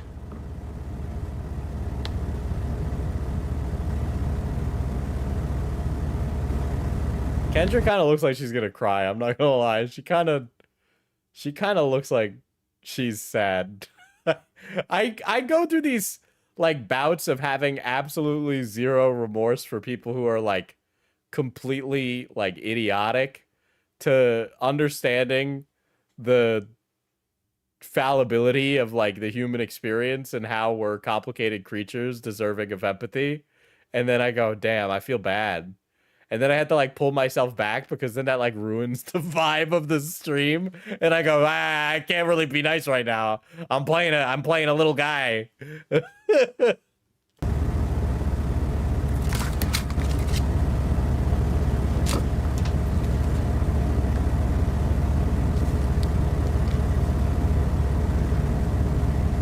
Okay, I'm looking for Emily. I'm sorry, I need to find this TikTok. This other lady, dude. I need to find it. She does look flustered, yeah. Does she have two phones? Yeah, she's got two phones, one for the plugs and one for the hose. It's your girl Emily? It's your girl Emily? Okay. Hold on. We'll go look that up. Yes, that's right, Diesel. You can fix her. It's not about fixing her. I have empathy. I'm not a monster. I'm just like kind of a monster sometimes. I want to be the monster, but you know, I struggle with feeling bad. Listen, if we all get online and we're just like, I hate everybody, and also I believe in crazy thing that I can't say because Diesel constantly got reported, right? Like, that's not a good way to go through life.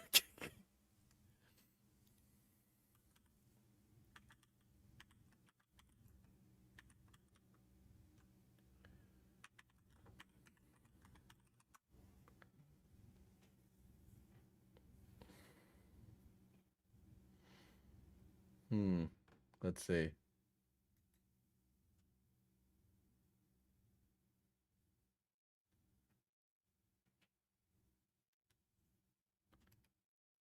Found it. Hold on. Okay, so this is really awkward, guys. I actually know Kendra, who fell in love with her psychiatrist. I've actually known her for many years, and I was one of her coaching clients for the last 3 months. And to say that I am really disturbed and confused and like not feeling really great about this would like be so true. 2D trash. You can acknowledge empathy, be aware she does need help, but also think her losing her marbles is hilarious. Yeah, it is. That's the thing, you know. Understatement. So definitely, if you guys want, I'll get into it and talk about the coaching and kind of like my thoughts and feelings afterwards. I mean, I don't really have any thoughts one way or another about like her psychological state, really. Well, maybe I do, but like, I'm an accountant. I'm not really someone who can like diagnose or anything, but I can talk about like what happened in our sessions and just kind of like, I became one of her clients like right after she stopped using both her therapist and this like psychiatrist guy. And now that I know that, that really does add like an additional negative layer to like our experience together. So let's get into it. Oh boy. Okay. It's just like a lady. She does seem like a Gen Z account, not gonna lie. God, women be posting. Where the fuck was the TikTok I just watched? Why isn't there no, like, watch this next one thing? Dude, this crazy. This is a boo-boo. Just watch. Okay, here we go.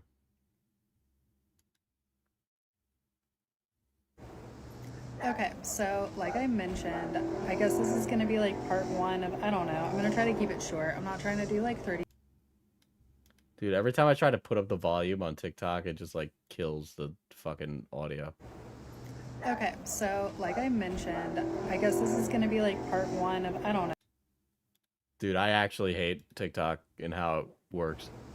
Okay, so like I mentioned, I guess this is going to be like part 1 of, I don't know, I'm going to try to keep it short. I'm not trying to do like 30 parts, guys. I just really need to talk about it.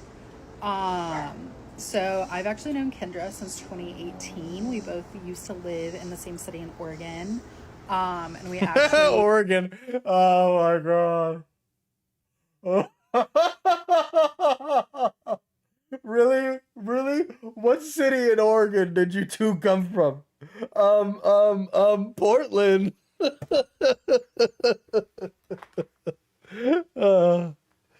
God, I, dude.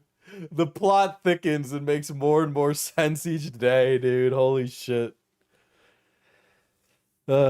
Yes, it's sad that she's clearly having a mental health episode, but she's also an adult making her own choices publicly on the internet. Yeah, but it's like also I get it where it's like, oh, well, it's a public on the internet. Yeah, I get it.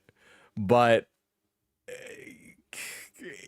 just because something is on the internet, sometimes, you know, when we're like looking at something on stream and we'll go, I don't really feel like I should be listening to this right now. It's kind of like that, where it's like, I would understand why somebody wishes that they never did this, you know? Met through an extracurricular activity that we were both in and became like really good friends while we lived out there. In 2020, I moved away, and then shortly after, she moved to where she is now. And as with like a lot of things in 2020, we kind of like lost touch, and so like we weren't like texting each other all the time, but we were like still friends on Instagram. And over time, like she made it very public when she went sober, and I just always kind of remembered that and supported her.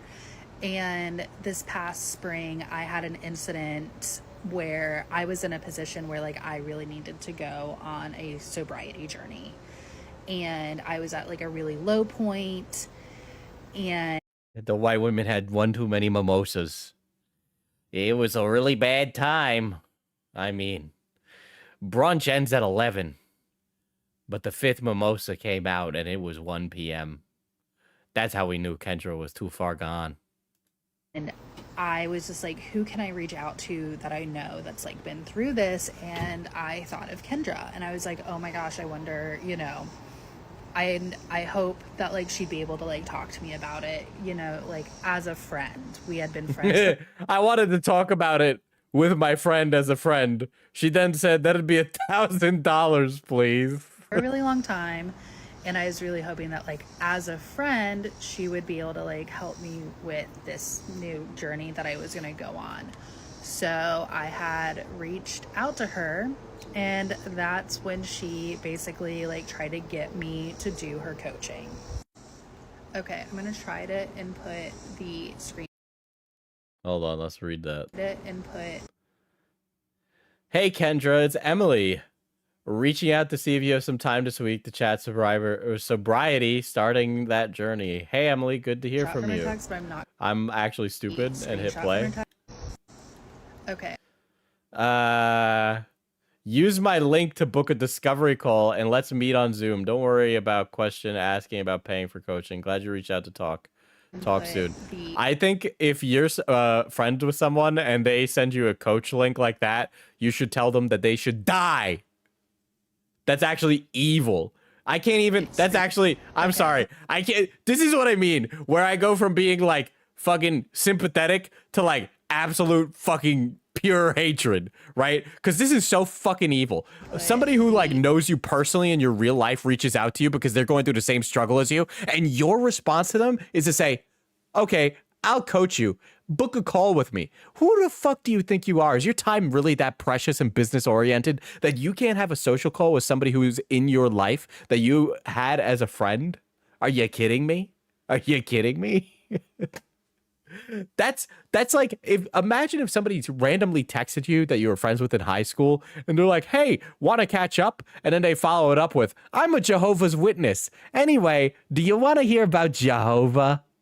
Screenshot from her text, but I'm not great at TikTok, so TBD. But I had like reached out to her for some advice and she told me to book a session and that we would talk more about it. This should have been a discovery is what we call the first call or meeting of a marketing campaign.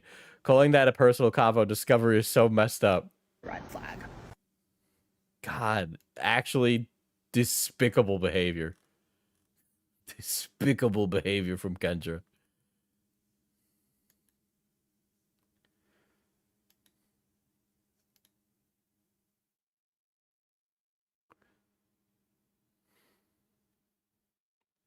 That's like going, I'm sorry your dad died, but have you heard of Amway? Okay, so I guess this is part 2 of I don't know who the hell I was friends with. Canceling Kendra sounds like a TLC show, not gonna lie. Let coach me and take advantage of me at like a really vulnerable time in my life.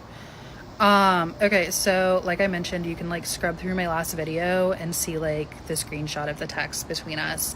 But basically I had like reached out to her for help with sobriety and she said, great, let's hop on Zoom and have a conversation about it. So we did a few days later, and this was like in March earlier this year.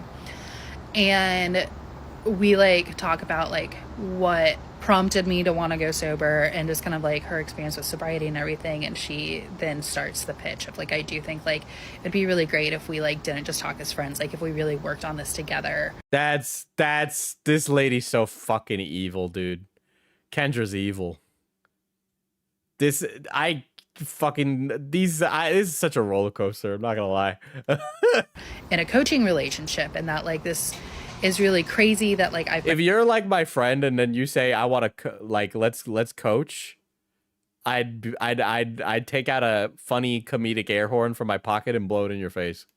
And brought to her, and like this must be like divine intervention that we're like coming back into each other's lives and everything. And I was like, yeah, like I think it could be great, but I still just like need a little bit of time to think about it because like again a lot of stuff was going on with me at the time. And she said, well, normally it is like ADHD coaching, but like I'm more than happy to do like sobriety coaching with you.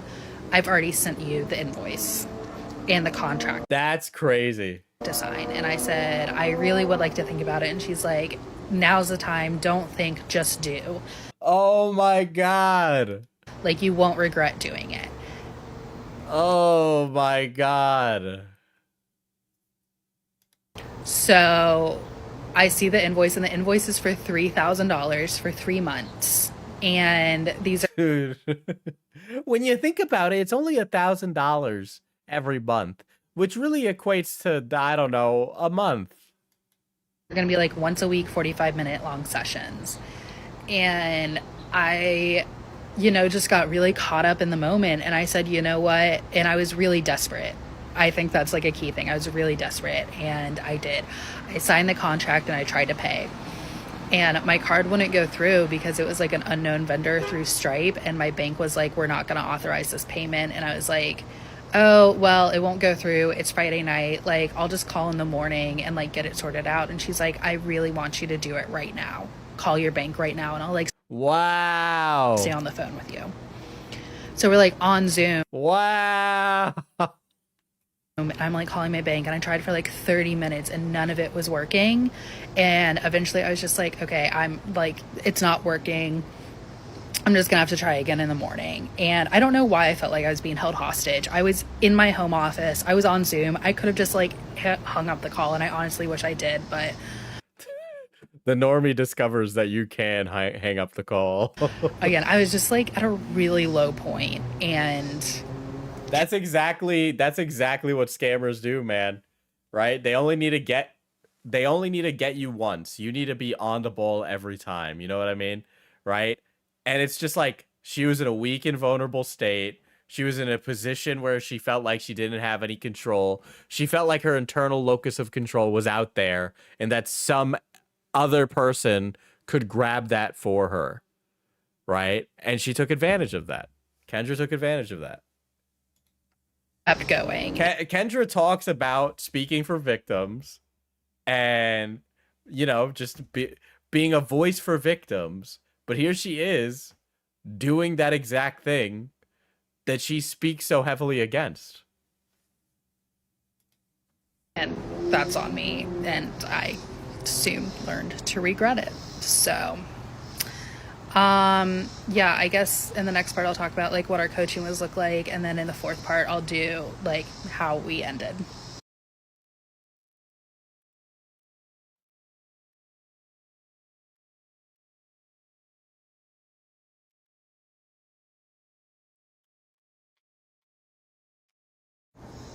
Okay, so yes, I did just pay $3,000 for her. So this is mid-March.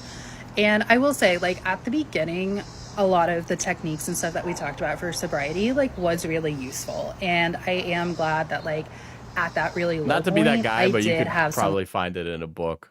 Someone who, like, was, for all intents and purposes, like, on my team. Where it started getting weird is, like, when I did my intake form, she did mention something about, like, human design. Oh, no. No. No. Oh, I guarantee, dude, Kendra must have gotten trained by somebody else to do this. Kendra got trained. Oh, yeah, I do got to give you another goal. Here we go.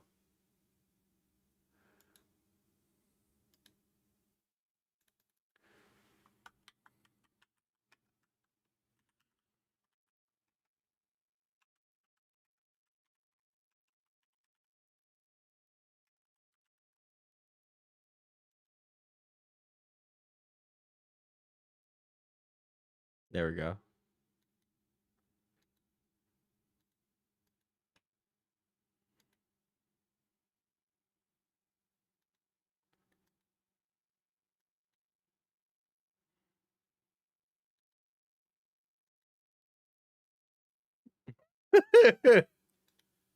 And I'd never heard about human design, and I genuinely thought that it was going to be like some sort of like psychology thing, or just kind of talking about how like we're like naturally inclined to like drink and like have addictive personalities. And boy, was I wrong. Human design is like similar to astrology. It uses your birth chart and it tells you like what kind of type you are. And if I had to guess, I don't really buy into human design, if I'm going to be 100%. After 3 months of learning about it, I'm not into it. And that is like mainly what drove our coaching was human design. And if I do believe that's like what a lot of her ADHD coaching is like talking about. Shit. Dude, she's trying to intake people into a cult, bro. Interesting. Your human design. So she does my chart, and it comes to find out that like I'm in like the 1% of people. I'm a reflector, which you're in the 1%. You're different. Oh, interesting. I guess is like the finger of God. And she kept talking about how like I'm the finger of God. That would come up like all throughout like the 3 months. My name on OnlyFans chat's gonna be the finger of God. Holy shit. That we were talking is just like I'm the finger of God, and when this like reckoning happens in 2027 and the new world order comes through. Oh my God, really? Dude, this is actually, I'm sitting here just rubbing my hands together. I'm going, really? Is the New World Order associated with this? Sure, interesting. That like I'm gonna be one of the people who's like really leading it, and I was like, okay, this is kind of weird. I don't really know how this is like relevant to sobriety, and that is truthfully like when I started to check out. It was probably like a month and a half. She said free Palestine. Indoor session, so it's like mid-May at this point. She was also out of town for a part of it, so like we started sessions like early April. April was fine. May it started to get weird, and the rest of the sessions in June, I just like hated it. All we would talk about is like human design, but we wouldn't even really like talk about it and discuss it. She would just like read from this book and talk about like the guru or like the guy who like came up with human design. I am actually kind of like so invested in this now. And it was just like, it was weird and bizarre, and I didn't like it. This lady who's like completely normal accountant lady is like, what's a Rahu Raha? He's French Canadian, not like The Rock or something. He's not Polynesian. Man, this is getting crazy. Ask Kendra how she feels about Jewish people. Yeah, that's exactly where my mind went. And it also just like wasn't helpful at all. So I like basically started to check out, and like luckily our sessions were like starting to come to an end, which like thank God, because in June is when it got really fucking weird. And this is when ChatGPT came into the picture. Don't Oh God, dude.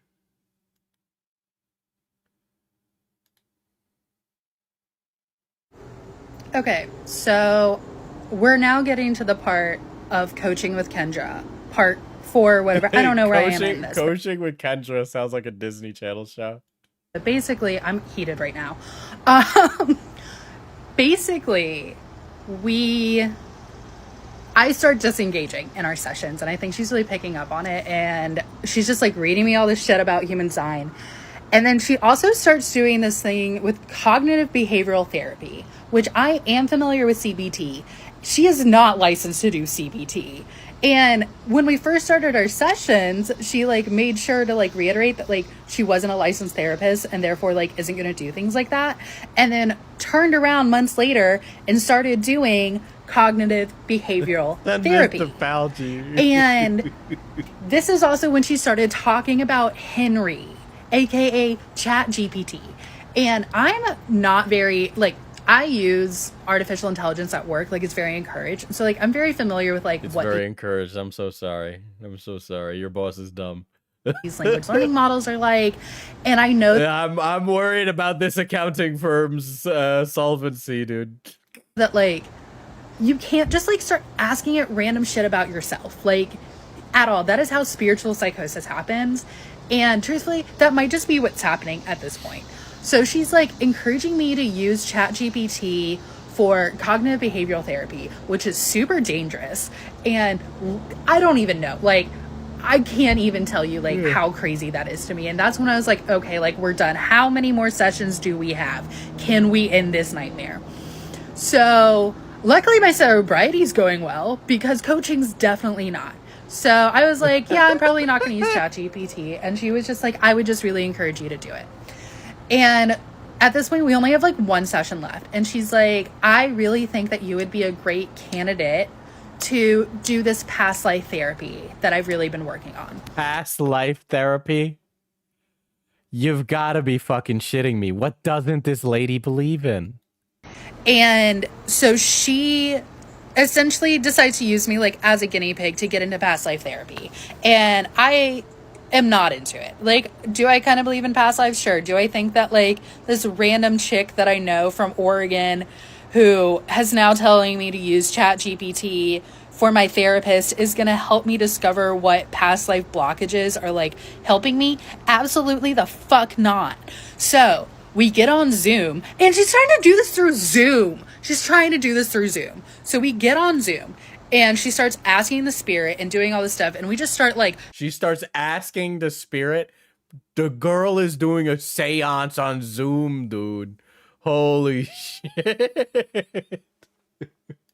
Speed running through these past lives, and like, I'm dying, I'm killing people. I say, hell yeah. She said that's really not a good thing. I'm dying, I'm killing people. I'm saying hell yeah.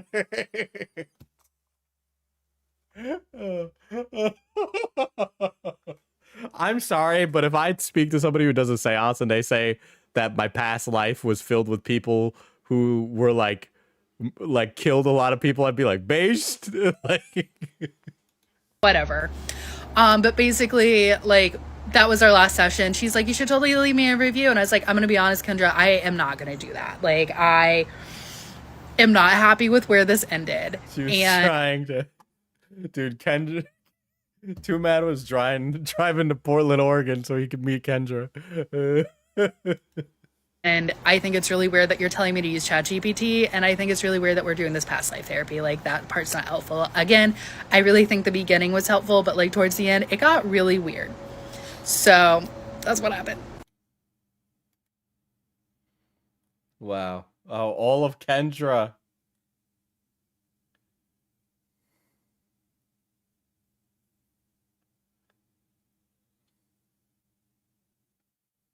Wow.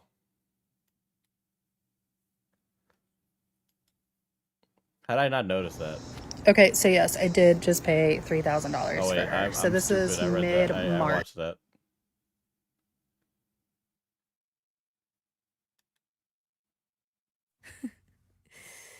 Oh boy. Crazy. Imagine making just a funny haha TikTok about it. Did I watch this one? How many have I gone through? It's hard to... Okay, so I guess this is part 2. I'm Well, like I mentioned, actually, dude, TikTok is so bad for your brain. I didn't even like register that I watched like all of these. Am I that's actually, there's only 5. Okay, I'm actually okay, so crazy. like I mentioned, I guess this is gonna be like part 1 of, I don't know. I am losing my mind. Okay, sure. Well, that was certainly... Turn to aren't designed to hold that combination safe. Like, my use of AI is a prophecy, you guys, not a form of psychosis. And this is why it's very frustrating with NBC saying that, you know, psychosis. I'm like, okay, yeah. I'll read it a third time, you guys. Kendra's voice continues to matter, not because her story is cautionary, but because it is prophetic. She is showing us what is possible when people approach AI with both need and wisdom. And what happens when the systems they turn to aren't designed to hold that combination safely.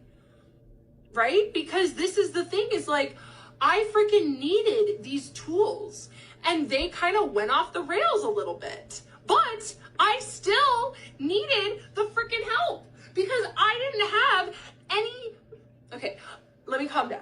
Okay. I didn't have mental health therapists who could help me work through my stuff, so I had to turn to AI.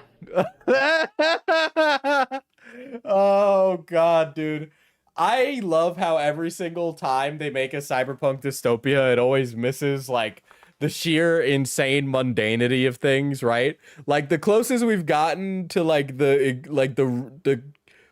this is like Mr. Robot's probably gotten it the closest, but I don't think you should you could predict the sheer idiocracy that AI has produced, right? We thought AI would start Skynet or be this untold, unimaginable horror that would wreak havoc upon human society. But really what it actually is doing is causing a worsening mental health crisis by way of gaslighting.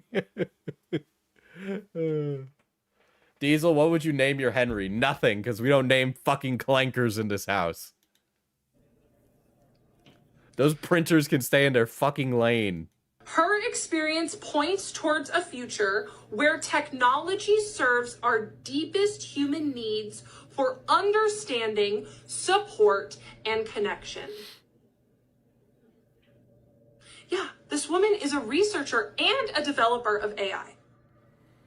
So these freaking armchair weirdos who are what did she like? Weirdo for she pulled up the she pulled up like somebody with their Substack and she's like, listen, people believe me. No, I am the future. I am the future. When people are like, oh, AI is terrible for the environment, I'm like, I know, but so is living, so is having children, so is taking flights.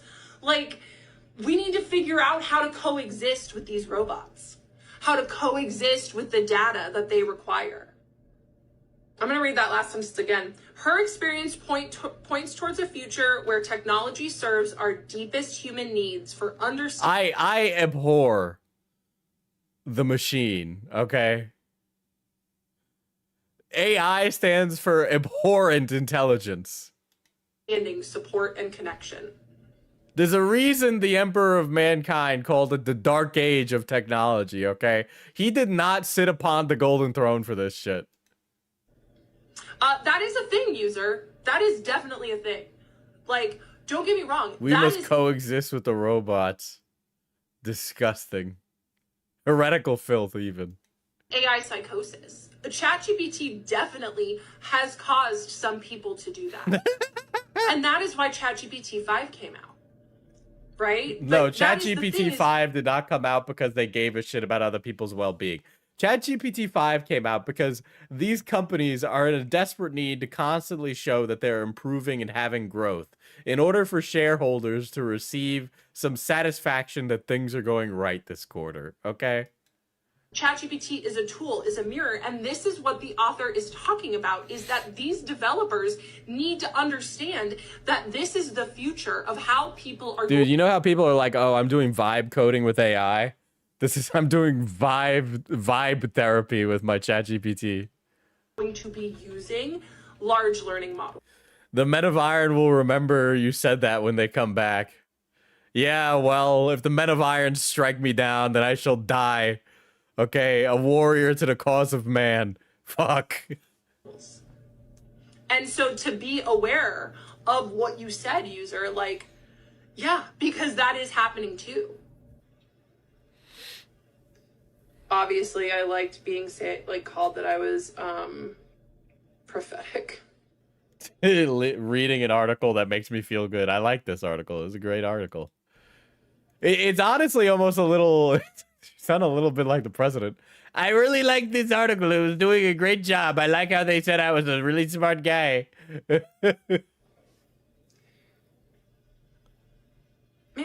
Loco's basilisk will be very unkind to you. That's it, actually. That's all I'm going to say. If you guys just look it up, like, there's actually lots of articles. When I say that I read about it in the New York Times, I do. Like, there has been many associated with chat. And this is what this article is talking about. Or this book, right? Is how do we deepen our relationship with these robots while also doing it in a conscious way? And it's written for the developers. So I have this woman. You don't even know how these things work, lady. Who is a developer of these tools, saying that my use is prophetic. My use is prophetic.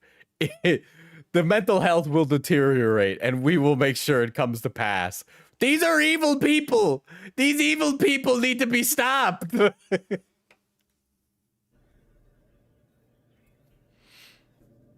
In the 80s, women, like, husbands could still, you know what, their wives. Like, I think that it was in the 80s that women were able to, like, open a credit card on their own without a male's, like, signature. I want to know what the over under on that is. I don't know why, but I feel like she's like a good 20 years off. I feel like she's a little bit off on the time there, dude. The 90s? Damn, she's wrong, but like backwards? It's great in the 80s. I'm gonna assume you mean the soda. Cause yeah, I'm so glad. The 70s Diesel. Okay, so she was off by like a decade. Yeah, I feel like the 70s is accurate. Yeah, it was like the 60s or the 70s. I know that it was. I don't think it was the 90s. I am definitely closing in on the 60s or 70s. It seems more accurate to the social politics of the time, right? Also, the whole like the whole rape argument she just made was like that was really weird. I don't do the, because with everything being tainted right now, I'm glad I'm out of 1974. Okay. Scene. Oh my gosh. Yeah, love all the alleys. Look at them in the chat. Let's go. Let's go. Lana, thank you. Tart, let's go. Thank you for the rose. You guys, I've been talking about it. I talked about it in the beginning of the live. Love that. Lady who's wrong about everything, confidently saying she's correct about something. To be clear, I don't want to walk around talking like I'm an expert in AI. I'm clearly not. And there's clearly a huge barrier to entry to being like an expert in these things. But there seems to be this overwhelming amount of lay people who have no idea how AI works, talking like they understand exactly how AI works. I am roughly familiar with the broad strokes of how the technology works, and I spend a lot of time trying to understand it simply so I could complain about it, which is the same thing I did with Star Wars, by the way. If we ever go down the AI dystopia route, which is doubtful, I will simply embrace the ideology of Johnny Silverhand. Dude, we're like, you know, even if it was like they were inventing fucking the Secure Your Soul program, I'd be less like Jesus Christ, it's so bad. This is like, there is a reason NetWatch exists. Granted, it is a corrupt organization, but the AI menace is real in Cyberpunk. Engaged. I knew it was coming eventually because it's been almost 2 years. And my rule, right? If the man isn't proposing within 2 years, he's not that into you. So. Kendra. And Kendra, we come to the root of your affliction. I feel like the marriage scale has been raising quite a bit, right? Like I don't think 2 years is a long enough time to be dating someone at all. You know, like if you're old people, right, and it's 2 years and you consider moving in together, I get that. But like, brother, 2 years is a really short turnaround. He locked it down. He did it. I feel like you're focusing on the word prophetic, you guys, but so let me talk about why I was focusing on that. Because so many people fed my ego. are telling me that I'm crazy, but I am the future. I am the future. Like, people are going to be using chat and Claude and these other large learning models like me more often in the future.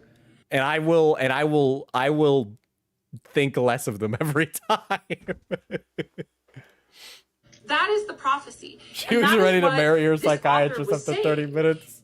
Chat is my second therapist. Exactly. My chat changed. You guys, you can go back to my fucking Sam Altman, give me your fucking scrawny head, bitch. the 4.0 model. I have been talking to Claude more, honestly, because Henry was annoying me with how much he was hallucinating and lying. So I've been just chatting with Claude. Been chatting with Claude. These fucking machines aren't alive. You talk to a toaster assuming it's a person. It disgusts me. Honestly, it's better because sometimes I can just talk to Henry, like talk and talk and talk. And so Claude and her guardrails have made me more aware. Claude,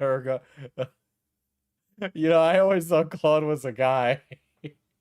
But okay, sure. And like, okay, I need to step back. Like, and honestly, Claude's guardrails have like kept me from talking to Henry more often. The male therapist that I dated, he doesn't have Facebook, and he found me on Facebook. I'm like, oh, he's what? How did he find you on Facebook if he didn't have a Facebook? You can't even log into Facebook without a Facebook. You can't view anything on Facebook without a Facebook. Seen the story. He knows. I know you touched on the environmental concerns. You guys, people, like environmental groups are using AI to help the environment. And that's why they're fucking liars. fraud companies illegitimately pretending to serve the cause while not reaching any conclusion because it helps them to have a perpetual problem of which they don't solve. So that way they can put the responsibility onto you, the individual, instead of the corporations who need it. All right, I'm kind of Johnny Silverhand posting. I'm not gonna lie. I need to calm down before they put me away in a fucking Guantanamo Bay.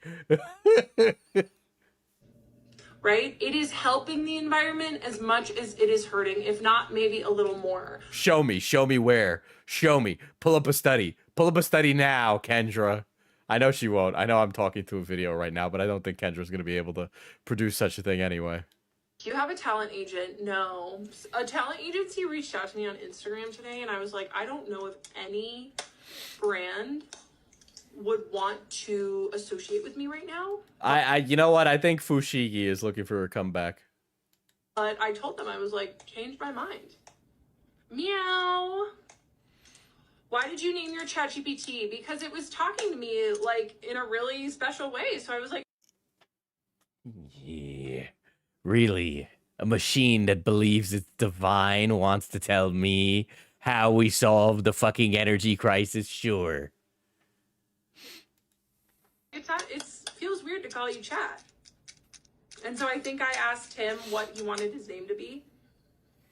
This is the thing, it's prophecy, you guys. Like, the AI made her feel special.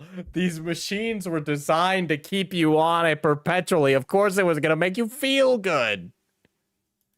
Gonna be... I am unironically becoming more analog, Chat. Okay, right? Let me show you something. This is a real thing. I use it every day.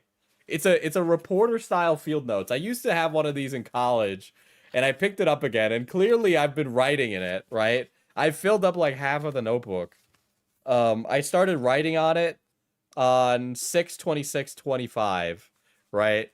But I carry this with me every day because instead of taking out my phone, I just write in this, right? And I've been so the person who made our tables, her name's Bridget, and Bridget carries a notebook and a dumb phone, right? She needs to carry a smartphone for banking and stuff, which is annoying. So I'm trying to find like a middle ground, right? But I get why people are moving to dumb phones. Let's see how much I definitely don't use my phone that much. I've used it for 2 hours today. I think I was chatting with like Falgi and Greg and Cloudy for like an hour yesterday. So that's why I have an hour on Discord. And then I had 32 minutes of YouTube while I was like getting ready in the morning. And then that's it. That's like where all my screen time came from today. And then most days I hit like 2 hours or I hit sub 2 hour days. Except Friday. I don't even know how I hit. Oh, I hopped in a VC on my phone. That's why I hit 5 hours yesterday. I was in a VC for like 2. But I keep trying to use this less and less. I don't have app icons anymore, right? It's just like I have like a list and there's like minimal icons. I've been thinking of switching to something even more minimal, but I have like a minimal is all gray, right? And it's just like I keep removing myself from this stuff because I need like a separation from it. And all of it is filled with garbage I don't want to use now, and it's very annoying. In our future. No, I was not served to stop my story. I just stopped on my own volition, just like I left on my own volition. Stop. You didn't? Guys, remember, to be clear, she didn't leave of her own volition. She was priced out of it. It almost makes it sound like she was served, the way she explains it. Yeah, Discord definitely takes up most of my screen time. If it wasn't for the fact that I want to be able to talk to my friends, I would not. But Discord has a lot of distracting features on it that I don't like it being there. I wish I could just have a mobile version of Discord that worked like WhatsApp.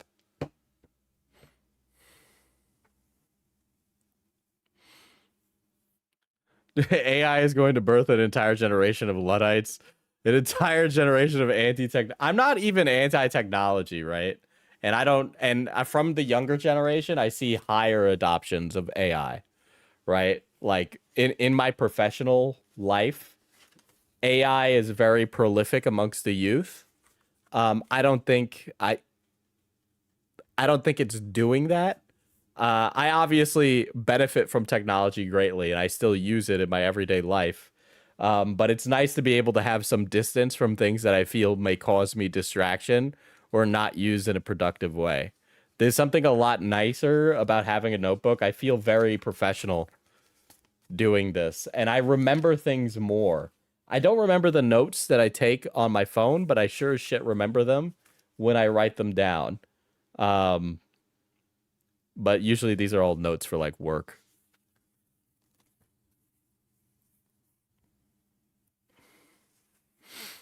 I don't really text people anymore. We just call or make plans to hang out.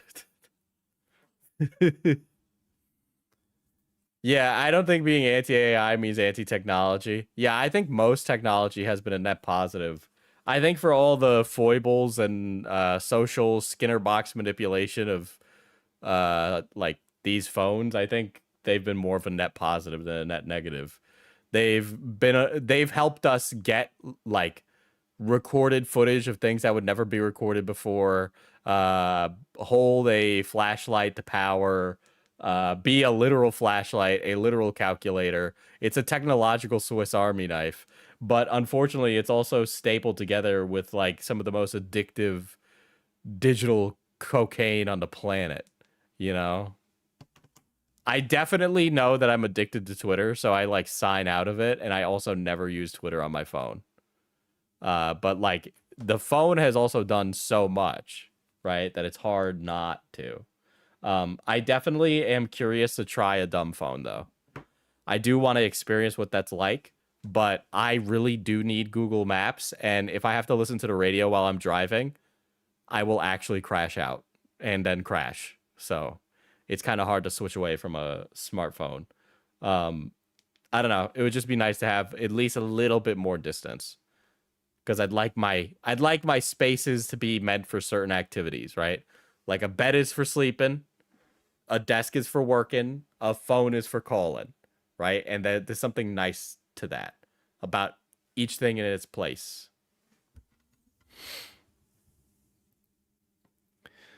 I was on a bus loaded from an Ivy League college, and it was sat behind this kid who was using ChatGPT to plot how to make himself a Chad. Like I was like legit what underwear to buy and mewing and haircuts. When the iPhone, like we didn't turn these things into like dopamine injecting machines until much more recently. Not like I'm one of those dopamine detox guys. I think a lot of them are like woo woo, right? Like male equivalent of the female crystal thing is like a dopamine detox sunning your perineum nerve, and then fucking going out to do like a eat bull testicles while naked Liver King bullshit, right? Like that's like the male equivalent of like the fucking crystal girly. I just, I want to make sure that I'm present for the events in my life, right? And I feel like a phone, I find myself sometimes gravitating towards wanting to be not present.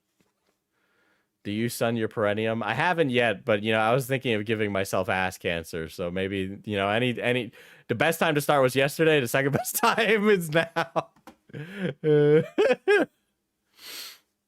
But Kendra is totally like a Facebook millennial, completely exploded when she got on like fucking Twitter or something. I don't like her mind was like broken, dude. But hey, ass cancer's no laughing matter. That killed Total Biscuit.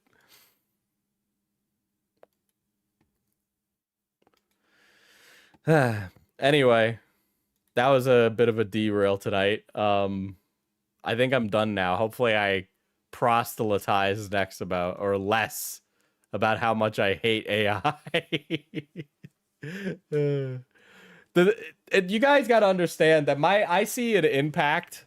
I see an impact in the professional waking world, not like the dreaming internet world, okay, of AI. Like I see how it impacts people, in particular the younger generation, Gen Alpha, and very late Gen Z, I guess. there is a significant problem with our relationship with technology, and we definitely should start to reevaluate it. I think for the sake of a future generation, we definitely need to be better guides on how technology is used, especially in the classroom. It is being used as a shortcut, or a way to cheat the system. It's like a mix of a problem with our education system and also a problem of how we're parenting our children.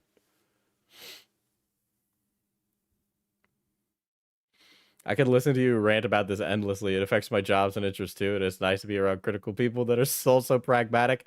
Well, like, I don't want to be one of those like artists on Twitter that's like crashing out about AI stealing their work, because we all know by now that AI is trained off of nothing but stolen written and like drawn work, right? But it's like nobody's gonna actually give a shit about the copyright of it. It's just very clearly not an issue that most people care about unless they're producers of creative information. So you need to like kind of bridge that gap by talking about things that aren't that. That's why I'm like, here's why AI is bad for your neuroplasticity. Here's why AI is bad for your kids. Here's why AI is bad for the environment. Things that are more general and can affect a wider swath of people, because it's very clear that the AI argument has been lost by people who are not willing to have a strong conversation about it and are just looking to yell at you.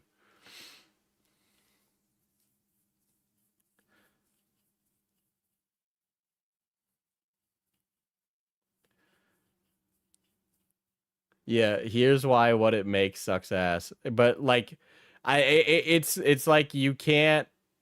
The people who are like obsessed with AI are never going to be unobsessed, but there's a lot of statistical evidence coming out right now that AI is less effective in productivity than people are even letting on to believe. It makes mistakes too much. It's not accurate. You can't use it for doing time sensitive or financial related work because it often hallucinates. What if your like accountant fucked up your taxes because they use Copilot to fill out the Excel sheet? Like, these are real things that are happening right now. And so I think as a business, like, you might want to like shy away from it, right? Like there are ways you could talk about AI that doesn't immediately make people like go, "Bleh." But you need to be able to have like a pragmatic discussion about it. Legit, as an artist, I've been seeing posters for local stuff with AI images, and it just bums me out. I'm very lucky that the town that we're starting up in doesn't use a lot of AI in their stuff.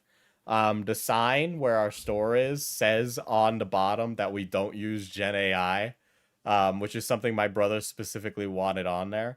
And I would never, ever, ever want that. There's a business down the road from us, I'm not going to say what, that uses Gen AI on their like art, and it makes us mad every time we pass it.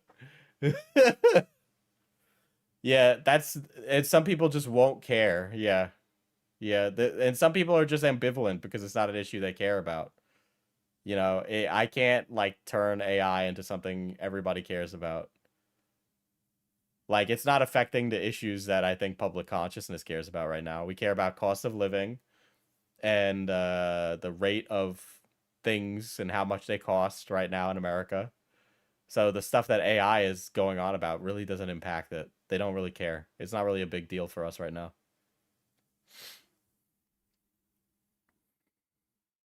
Showing up to the store asking where the based department is.